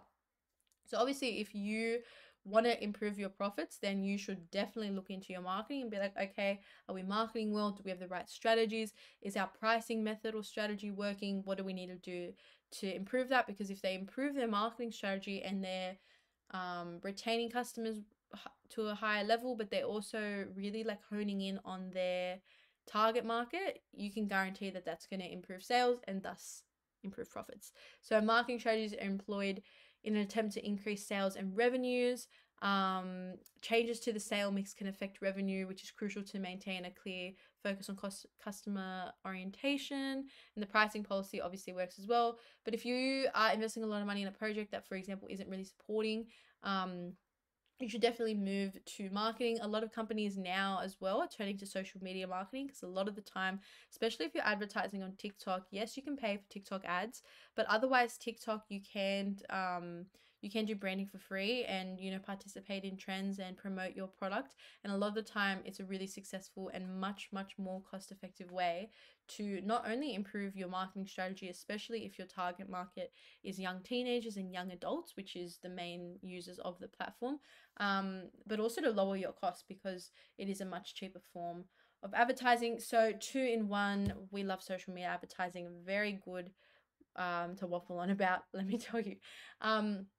Let's talk about global finance, which is the last part of this. Trust me, didn't want to put it in, but so many students get these questions wrong. I'm talking about the like payment in advance, letter of credit. You guys know. I'm going to take you through and explain what it is. So another learn to is compare the risks involved in domestic and global financial transactions. So this has got to do with the exchange rates, which are just the values of one country's currency in terms of another. This is where, like, if you buy shoes off StockX, like sometimes I've gone to buy shoes and I'll see them and it's like $150. I'm like, bro, mad. And then you go on and you realize that's like, that it's actually like US dollars. So it's like sometimes even double, and you're like, great, like not buying those shoes anymore. But same when you go to another country, like if you've been especially to Europe where they've got the euro, or like the UK, you'll know that the dollar is a lot more expensive compared to ours. Like I was in London, and I saw like this pencil case for 20. I was like mad, but then because of the currency rate, it ends up like being 40 plus, because of how much they fluctuate and the difference in the appreciating and depreciating dollars. So if you struggle to understand exchange rates, just think about anytime you're traveling overseas, or if you're buying from another country, and same like when you do online shopping and it's like, what currency are you shopping at? Like what country are you in? And you have to choose, like, are you shopping with the AU dollar? Are you shopping with euro? Are you shopping with yen? And you pick the actual dollar. So exchange rates fluctuate over time because of the level of demand and supply. And because of that, it's a further risk for global businesses, because it's never like the exchange rate is always at one point. Every single day it's changing. You can see it on the news. They're always talking about it. But the fluctuations affect the profitability of global businesses and their ability to meet financial objectives. Because a lot of times you might borrow overseas, or you might go to an overseas supplier because they're cheaper. But then if the exchange rate changes and it fluctuates, you end up losing that cost benefit. So let's talk about appreciation, depreciation. Economics students, I know you're fine. Personally, I was not an economics girl, so I want to take you guys through it if you're not either. So appreciation is an upward movement of the Australian dollar against another currency. So it raises the value of Australian dollar, of our Australian dollar. So 1 unit of foreign currency buys fewer Australian dollars, and 1 Australian dollar purchases more foreign currency. So when the dollar is appreciating, it's the best time for us to buy overseas. It is the best time because we can actually purchase more currency, while for them, it's the worst time because they're buying less. So exports are more expensive, which decreases their demand, and that reduces the international competitiveness because their foreign currency is buying less here. So they're like, well, why would we buy from Australia when we don't get as much value for our money as if we were to buy from another country, or if Australia's dollar was lower? But for us, it's actually the best time for us to import and for us to buy things from overseas because of the increased demand. Depreciation is the opposite. So it's the downward movement of our currency against another. So it lowers the value of the Australian dollar, where 1 unit of foreign currency buys more Australian dollars and 1 of our dollars buys less. So for us here, you don't want to buy from overseas when there's that depreciating dollar, because you're going to end up spending more. So exports are cheaper, which increases their demand. So it's great for other countries. They like when our dollar has depreciated, best believe everybody wants to have trade deals with us and buy stuff from Australia because they can buy more from here and get it for cheaper in comparison to when our dollar's appreciated. But for us, it's not a good time for us to buy anything from overseas because our imports and importing that back into Australia, much, much more expensive, and it decreases the demand of the import market, but it's still improving the international competitiveness for Australian export businesses and businesses who are sending stuff out, because other countries want to buy stuff from us when our dollar is depreciating. They get more of a cost benefit. So basically, when the Australian dollar is appreciating, I just like to think like appreciative. I appreciate when I can buy more overseas because our Australian dollar purchases more foreign currency. While when it's depreciating, we do not appreciate when our Australian dollar cannot buy us as much overseas. So if you are looking at online shopping in the future, check where the dollar is at. And if we are, if the Australian dollar has appreciated in comparison to that foreign currency, it's the best time to buy it. You're actually getting more bang for your buck. So interest rates, we looked at them before. They're just the cost of borrowing money. But because of the appreciating and depreciating currency fluctuation, that's what's actually affecting the interest rate. So you might think like, interest rate like overseas, like I said before, it's 2%. It's a great time to buy it. But then depending on whether that dollar or that like currency appreciates or depreciates, you can lose that benefit and end up paying even more because maybe 1 Australian dollar, like let's say the Australian dollar depreciates, and then we actually have to end up spending more because it's more, the Australian dollar buys fewer foreign currency. It gets a bit confusing, but hopefully, like, I really recommend having, these are the literal dot points that I memorized. And it just really helped me. I had to drill it into my brain a bit, but if you can try to explain it to yourself and just read over it and really understand this part, like this second dot point for each of them is the only main idea you need to understand. Everything else just builds off that. But if you can understand that when the dollar is appreciating, we can buy more foreign currency, they buy less. And when it's depreciating, we purchase less foreign currency, they buy more Australian dollars. Okay, methods of international payment, super fun. It's not actually fun at all. So let's talk about methods of international payment. Now, for this example, I'm going to give the hypothetical that I am buying t-shirts from a supplier in China, because I promise you, it sounds random now, but I promise you it'll make more sense. In terms of the risk for the exporter, we've got payment in advance, letter of credit, bill of exchange, and clean payment, but we're going to go through them. So payment in advance allows an exporter to receive payment first and then arrange for the goods to be sent. So like I said, I'm buying t-shirts from a supplier in China. My supplier gets my money first, so maybe 10K for these t-shirts. They get the 10K first, and then they arrange it to be sent. So they have it, those t-shirts haven't even left China. They're still there, and they're not going to be even arranged to be sent out, or no delivery, no nothing, until my exporter, so the Chinese supplier, receives my payment.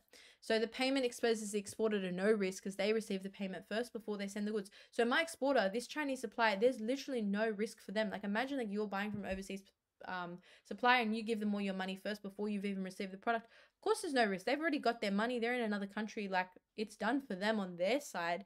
But as an importer, very few will agree to the method because it's very high risk. Because first of all, there's no guarantee that you receive what you ordered or in the time frame that you needed because you've already given all your money.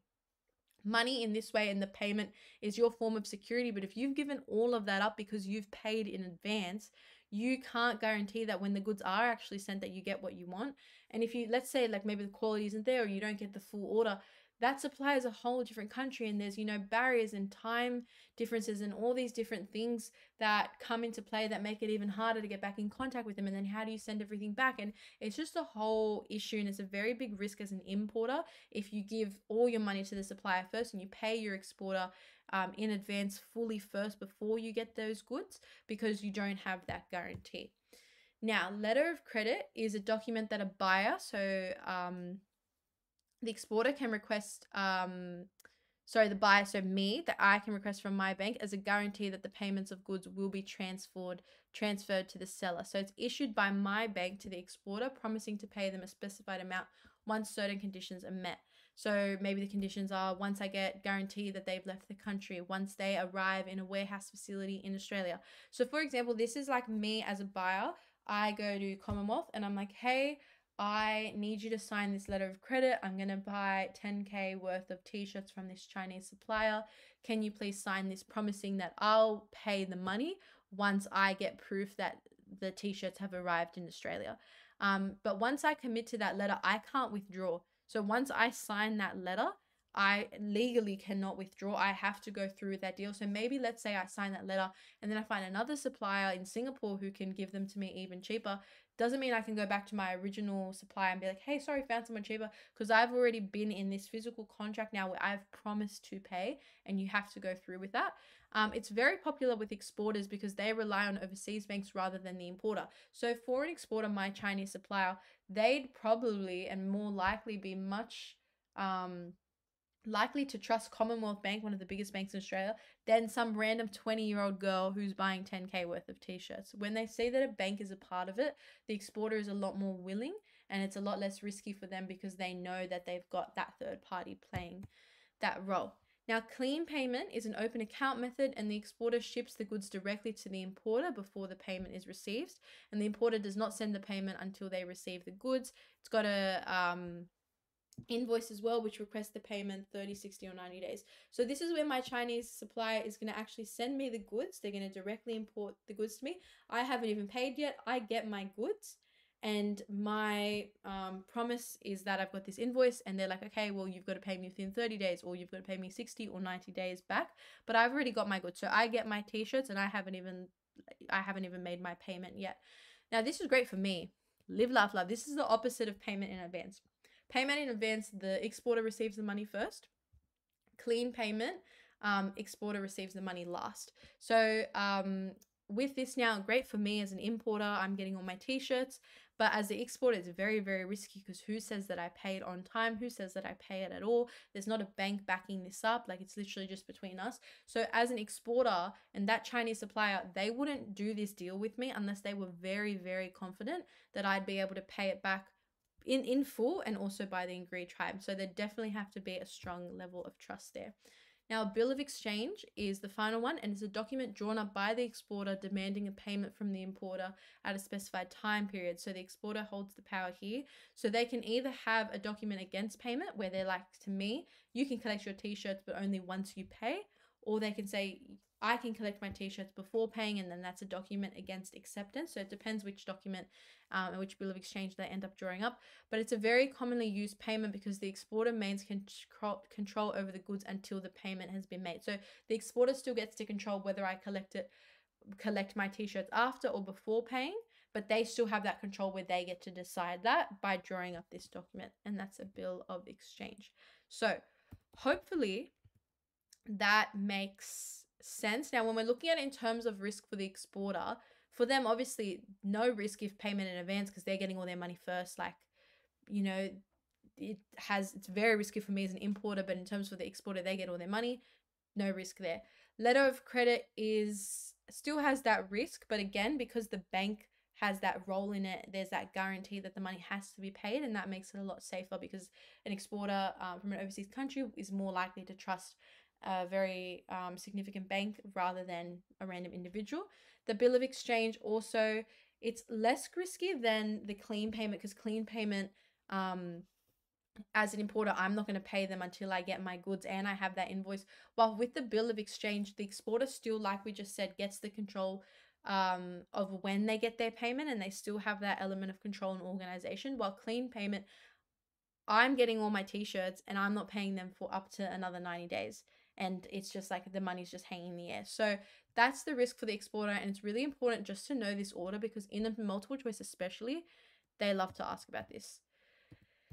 They love to. Okay, we're going to finish up with HR. If you're still watching and going in strong, very sorry for how I'm messing up my words. Been talking for nearly 2 hours straight now. It's a lot of content, a lot of business words, but we're going strong. I wanted to finish with HR because I was like, you know what, if you start operations, like pretty hard, not too bad. Go marketing, like it's like this, and the marketing's up, and then finance for me, absolute pit, and then HR is going back up, and we end up on a much lighter tone. But we are going to start with current legal framework. Sorry to like gaslight you with this lie, but current legal frameworks and this influence is one, again, learned to, but also very often ignored. I used to hate studying because it's just so annoying. I was like, I don't want to learn about this.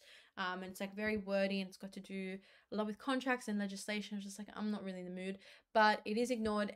And yet it still ends up being one of the most assessed questions for when it comes to influences in HR. So first, you've got the minimum national employment standards, which provide just like the minimum condition for employees. So some of them are like maximum weekly hours, public holidays, annual leave, etc. And that extends to minimum wage, which is the employee's minimum base rate of pay for the number of hours that they've worked.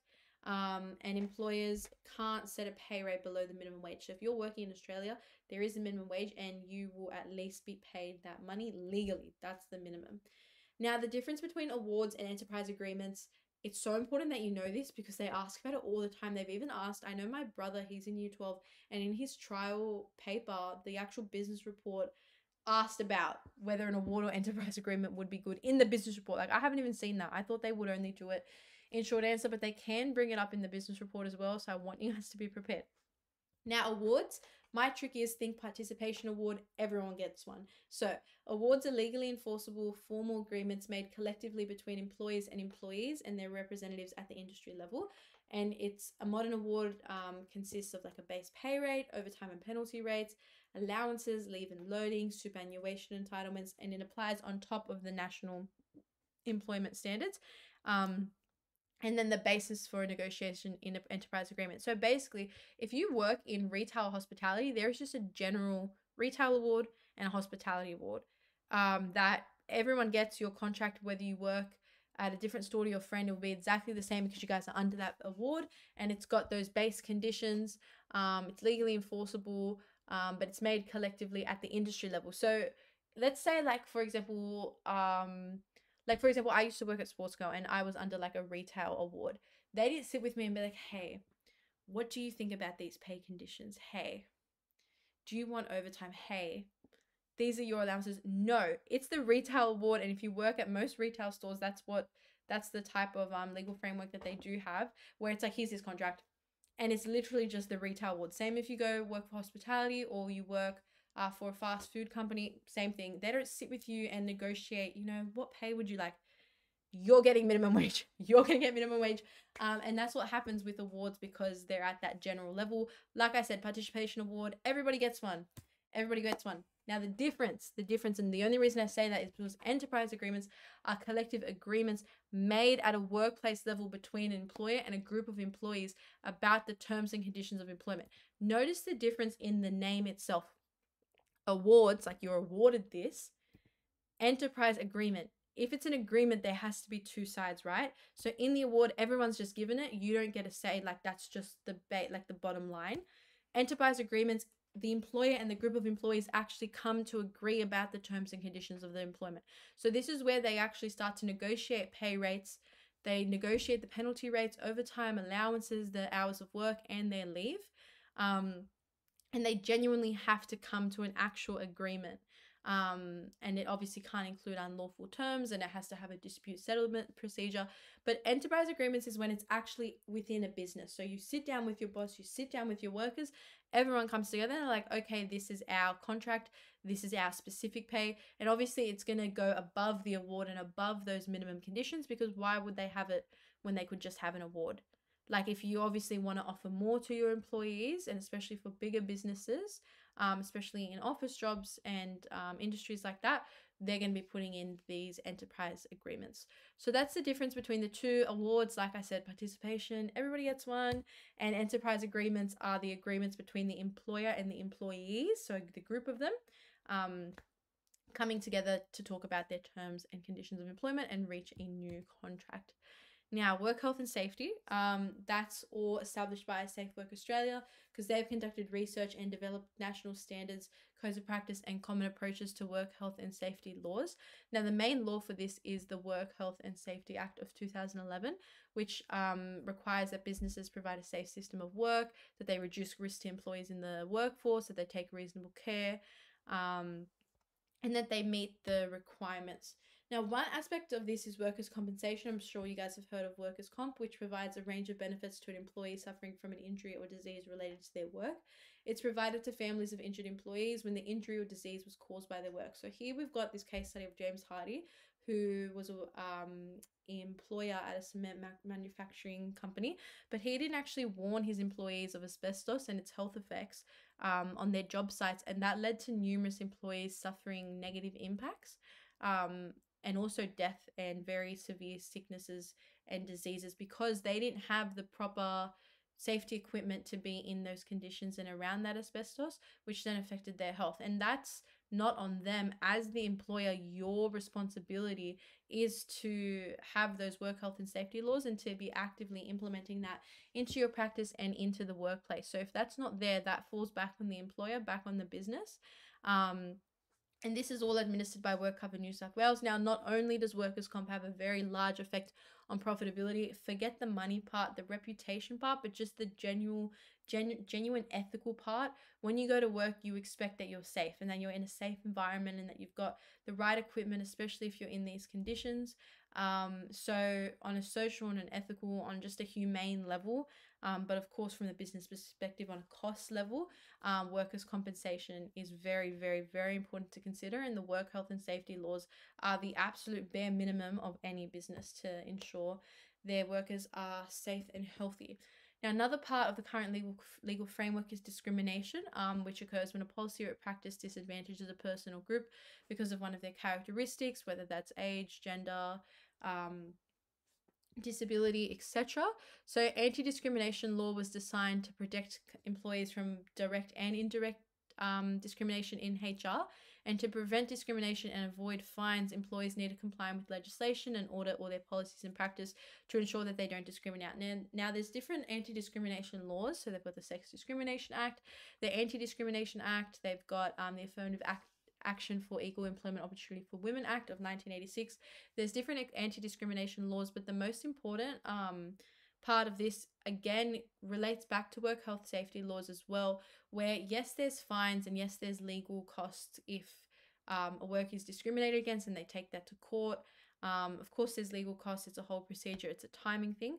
But on top of that, the media attention that receives affects their reputational capital. So if a business is caught out for discriminating women or discriminating a particular minority group, society won't support it.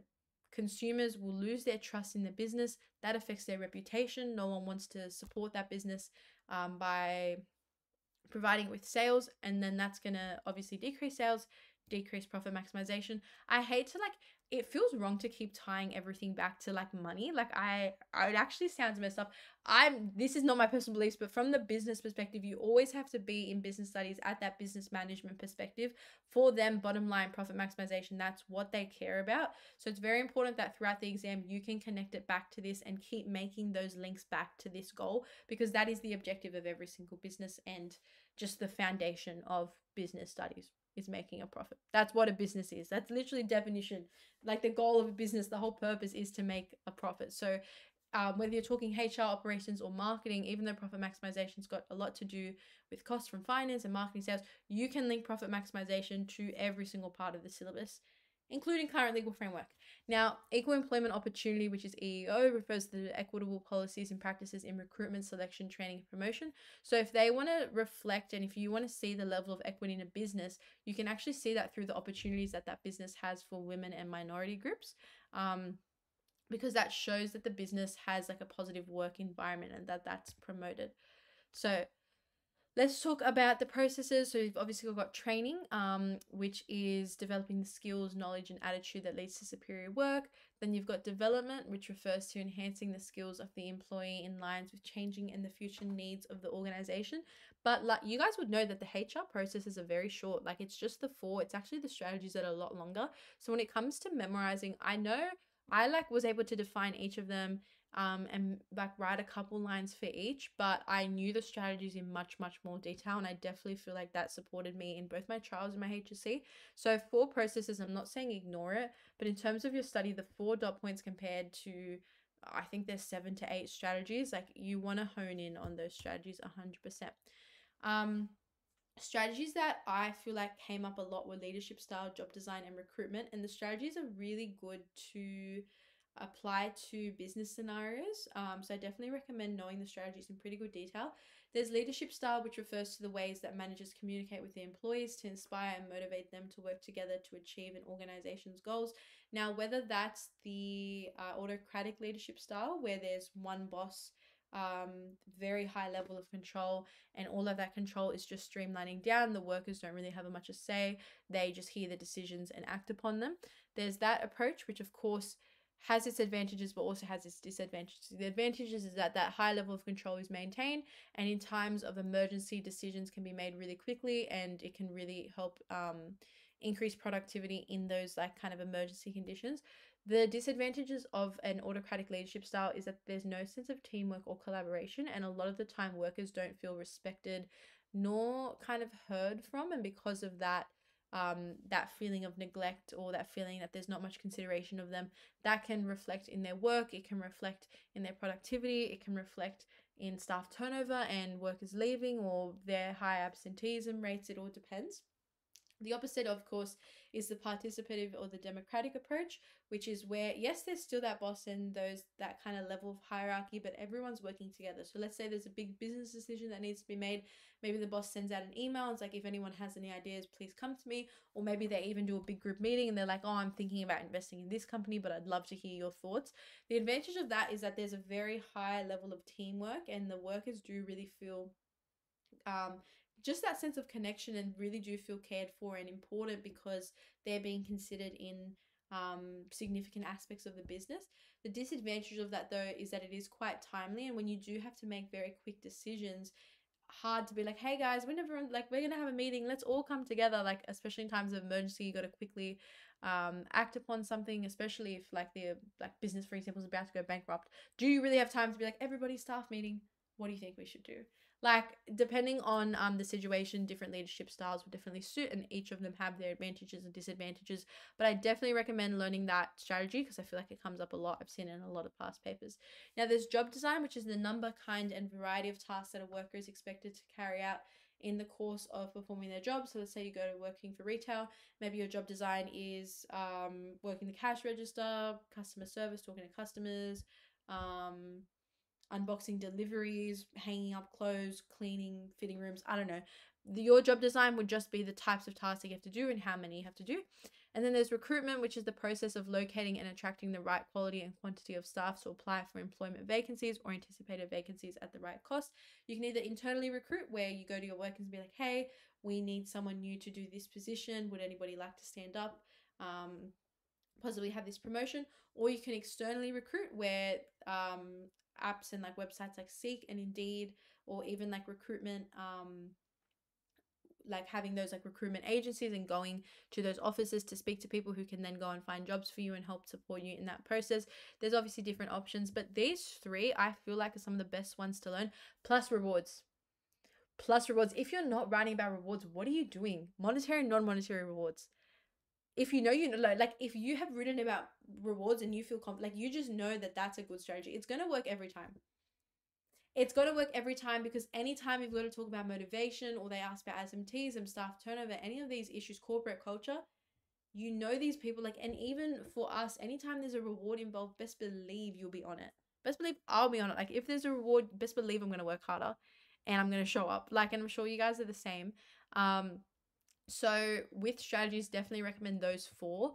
Like I said, there's obviously the other ones, and you should still know all of them and be able to define them and understand them. But like I said, what worked for me was memorizing a couple in really good detail. And these, if you respect my opinion, or if you wanted to know what worked for me, these were the ones that did it. Now let's talk about human resources, the indicators of effectiveness, because effectiveness is that extra section in the syllabus, apart from role, influences, processes, and strategies, that doesn't come up in the others. So you've got the benchmarking key variables, so absenteeism, levels of disputation, changes in staff turnover, worker satisfaction, accidents, and corporate culture. Let's start with absenteeism. Absenteeism is just workers aren't coming into work. So there's very light, like you guys know, like absent days at school, like same thing, absent days at work. If a workplace has high levels of absenteeism, clearly there's something wrong with the workplace. Maybe it's the boss, maybe it's the culture, maybe it's the job design, like you don't know what it is, but and you'll be able to decide depending on the business scenario that they give you. But if a business has high absenteeism, there is a core issue there, and workers are responding to that issue and kind of disputing, fighting back by not showing up to work. So that's absenteeism. Levels of disputation is the amount of conflict going on. So are they fighting with their boss? Are they fighting with each other? Are they fighting with like management? Are they fighting with reception? I don't know. Like, where's the dispute happening? How much disputes are there? Naturally, disputation is very inevitable in businesses. Not everyone's going to get along, but if there are very high levels of disputation, a lot of company problems, it is showing a problem with the human resource management, and that there's a much deeper issues at the core, and obviously a lacking sense of effectiveness. Changes in staff turnover all have to do with how many workers are leaving. So let's say you're looking to send your kid to a new school. If you were going to say, like, you've got like a child in year 6, you're about to send them to year 7. If you went to a school and you went to maybe your local high school, and you see that 45 teachers have left in the last 2 years, that's not really showing that that school, it might be the best fit for your child. Because if a lot of staff are leaving, it's showing that the human resource management isn't very effective, and there might be a core issue and problem with the staff or the treatment or just the workplace in general, that's resulting in this turnover. So staff turnover are just the amount of staff that are leaving. Worker satisfaction is obviously just what it says, just how satisfied the workers are. Now, let's be honest, it's a very common thing that nobody really, really loves their job. Like, there are definitely people, don't get me wrong, they're very passionate about their job, that really like their job, but at the bottom line, it's still work. So this whole idea that everyone's going to be 100% satisfied, 100% motivated is very unrealistic. But worker satisfaction, you should still like your job. No one's going to no one's going to pick, 24 hours of work, 7 days a week, but you should definitely still be satisfied with your job. Definitely feel happy with the work that you do, feel respected, feel cared for, feel confident in your job design and the leadership style that's, working there, and the recruitment processes, the level of rewards, all of that. You want to feel satisfied with your workplace.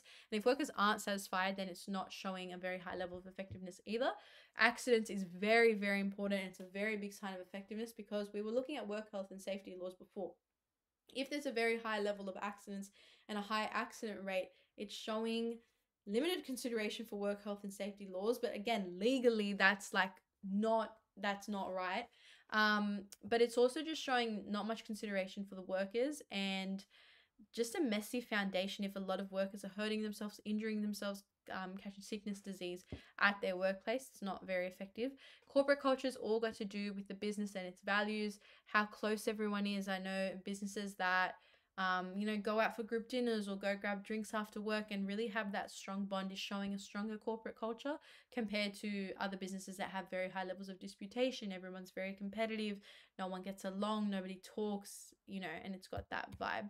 So I wanted to pop in these definitions for you guys in case you wanted to make flashcards. Like I said, you can download the slides and use any of these notes or add them to your own. So these are some of the key HR concepts. So we've only got 6 minutes left. I did put in these multiple choice questions And these are just 2 short answers, just so you guys, for your notes, they're just some random things that you guys can assess yourselves on. But just to practice, I want to quickly go through this one with you guys though, because I do have some final tips before I send you off. Here's the one I was just talking about right at the beginning of the lecture, where I said they'll take multiple choice questions that is directly from the syllabus. So this is one of them. Which of the following are examples of operational performance objectives? Now, we already know it's D because we memorized the syllabus and we went through this in the lecture, but we know that it's D because it's straight from the syllabus, and you don't even need to be able to define here flexibility, cost, dependability. But if you had memorized that one dot point, that one strategy, instant 1 mark in the exam. Now, if you had memorized it, you'd know visibility isn't 1, variety isn't 1, and variation demand isn't 1 either. So then that naturally gives you the answer D. I just want to show you guys that, not to like, I don't want to be like, yeah, like I'm right, but my teachers always used to be like, you know what, memorize your syllabus, memorize your syllabus. And I was like, bro, like it can't possibly be that important. But when I saw examples like this and I did past papers and I was losing marks because I hadn't learned the syllabus and it was really easy marks like this, it really changed my mindset. And I hope that this can kind of influence you in the same way. But if you were looking just for some like practice questions to do, I wanted to pop these on the slides for you guys. Now, my final tips. Number 1, sorry, not a good time. Memorize your syllabus. I'm going to leave it, but you get me. Please, for me, please do it. Number 2 is planning. Now, don't get me wrong. My business reports never looked like this. Same with my case study essays. I never planned as much as this, but I always had some planning on my page, because when you're attempting to write it,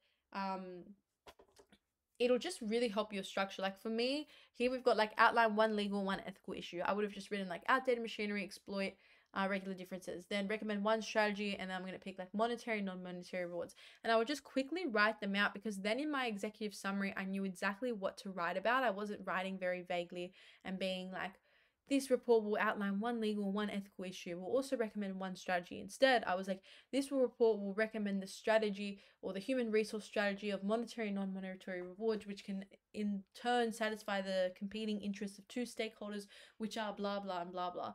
And it just helps you be a lot more specific in your executive summary, which in turn will get you higher marks. But also helps you structure all of your headings throughout the entire business report, and will help you structure your case study essay as well, and just be a lot more specific, know which case example to link to which strategy, which process, which influence. It just helps the overall structure, and structure is a mark in both. It's one of the criteria points for both your business report and your essay. So it might seem like a little thing and be like, you know what, like I only have 3 hours. I used to think this as well. I'd be like, I have 3 hours, like I don't have time to plan. But I saw a difference in my marks when I could just actually just sit with it, especially in my reading time. I would read through and I'd be like, okay, what strategy am I going to pick? Which influence am I going to write about? What 2 advantages will I pick? And then as soon as I got to the paper, I just quickly write those down. And that was in my mind as I was structuring, as I was writing the intro for the essay, the executive summary for the report, and it really just supported me. Now, my final tips, like I said, I've gone through these throughout the exam.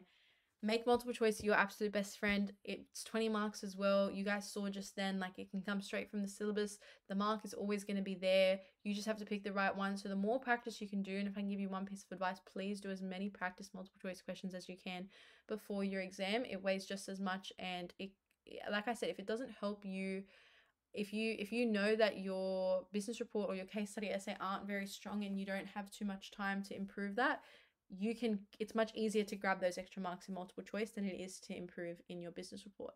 Plan how you're going to approach the exam, so what order you're going to do it. Time management, I have gotten asked before what I recommend for it, but I honestly just recommend doing the paper in order, because multiple choice, you can really get the confidence there. Short answers, again, it's 40% of the exam, and those 2, like I know people who started with the essay and the report, but for me they're worth 40, and the multiple choice and the short answer are worth 60%. So I really tried to hone in there, where it's literally easier to get the marks there and get full marks in like a 4 out of 4 and like a 1 mark like multiple choice than it is to score 20 out of 20 on the business report or the case study essay.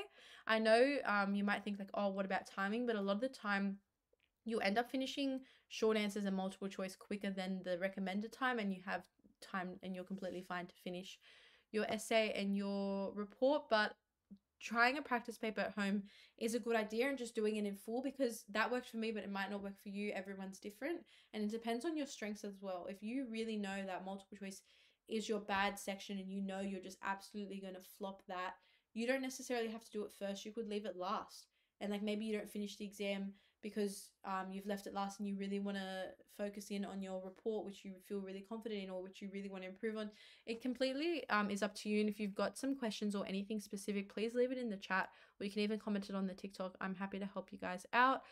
Practice responding to learn twos. Those are those learn twos that I was talking about, like those kind of 8 like questions that are separate from the learnabouts, which are the actual dot points of content, but they're common questions that a lot of the HSC papers directly take ideas from, and they'll a lot of the time just use it word for word. So if you really are looking to grab some extra marks, be prepared for the learn twos. And I do recommend having 2 to 3 businesses for your case study essays and just case studies in general if you ever bring them up. I personally use Macas and Qantas, and I recommend having stats as well. Like I said, you don't have to have stats every single case study is like 2%, 2 billion, I don't know, like 500 million, like whatever the numbers are. You don't have, it doesn't have to be purely statistical, but kind of balancing that with actual scenarios and actual examples of the content really will just make your report seem even stronger and support your essay.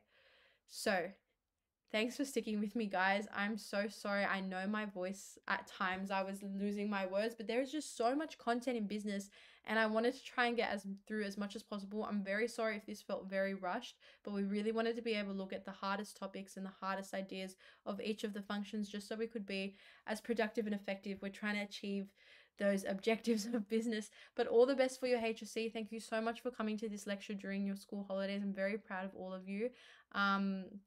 I really do wish you the best in your HSC. It's so exciting that you guys are nearly done, and congratulations for graduating, and I'm manifesting band 6s for all of you. Please just try your best. Please, I know saying this is like, oh, like it's easy for you to say, but I know how stressful school is, and ATAR feels like everything, and trust me, at the time it really does. It did for me. It was like my whole life. But I'm out like 2 years now, and even honestly 2 weeks after I finish the HSC and after you finish it, it'll be out of your mind. You'll be free from it. So definitely push, but do not burn yourself out. Remember that your ATAR does help you get into courses quicker and help you with unis, but there's always other ways, and essentially doesn't matter. ATAR does help, but the bottom line is just a number to help you get into uni quicker. I hope some of you guys have received early entry, and if not, I hope you guys can receive some early entries before. But either way, all the best with your HSC and with your ATAR. Thanks for coming, and if you guys need any extra resources, please just comment it on my TikTok. I'm genuinely happy I'm running that account, and if you guys have any dot points that you'd like kind of summarized in a 1-minute video, if you guys want some extra notes, any extra resources, anything posted for business studies, please just comment it on my TikTok. I'll get back to you. Even if you have any general questions about what's going to work for you, or study advice, study structure, what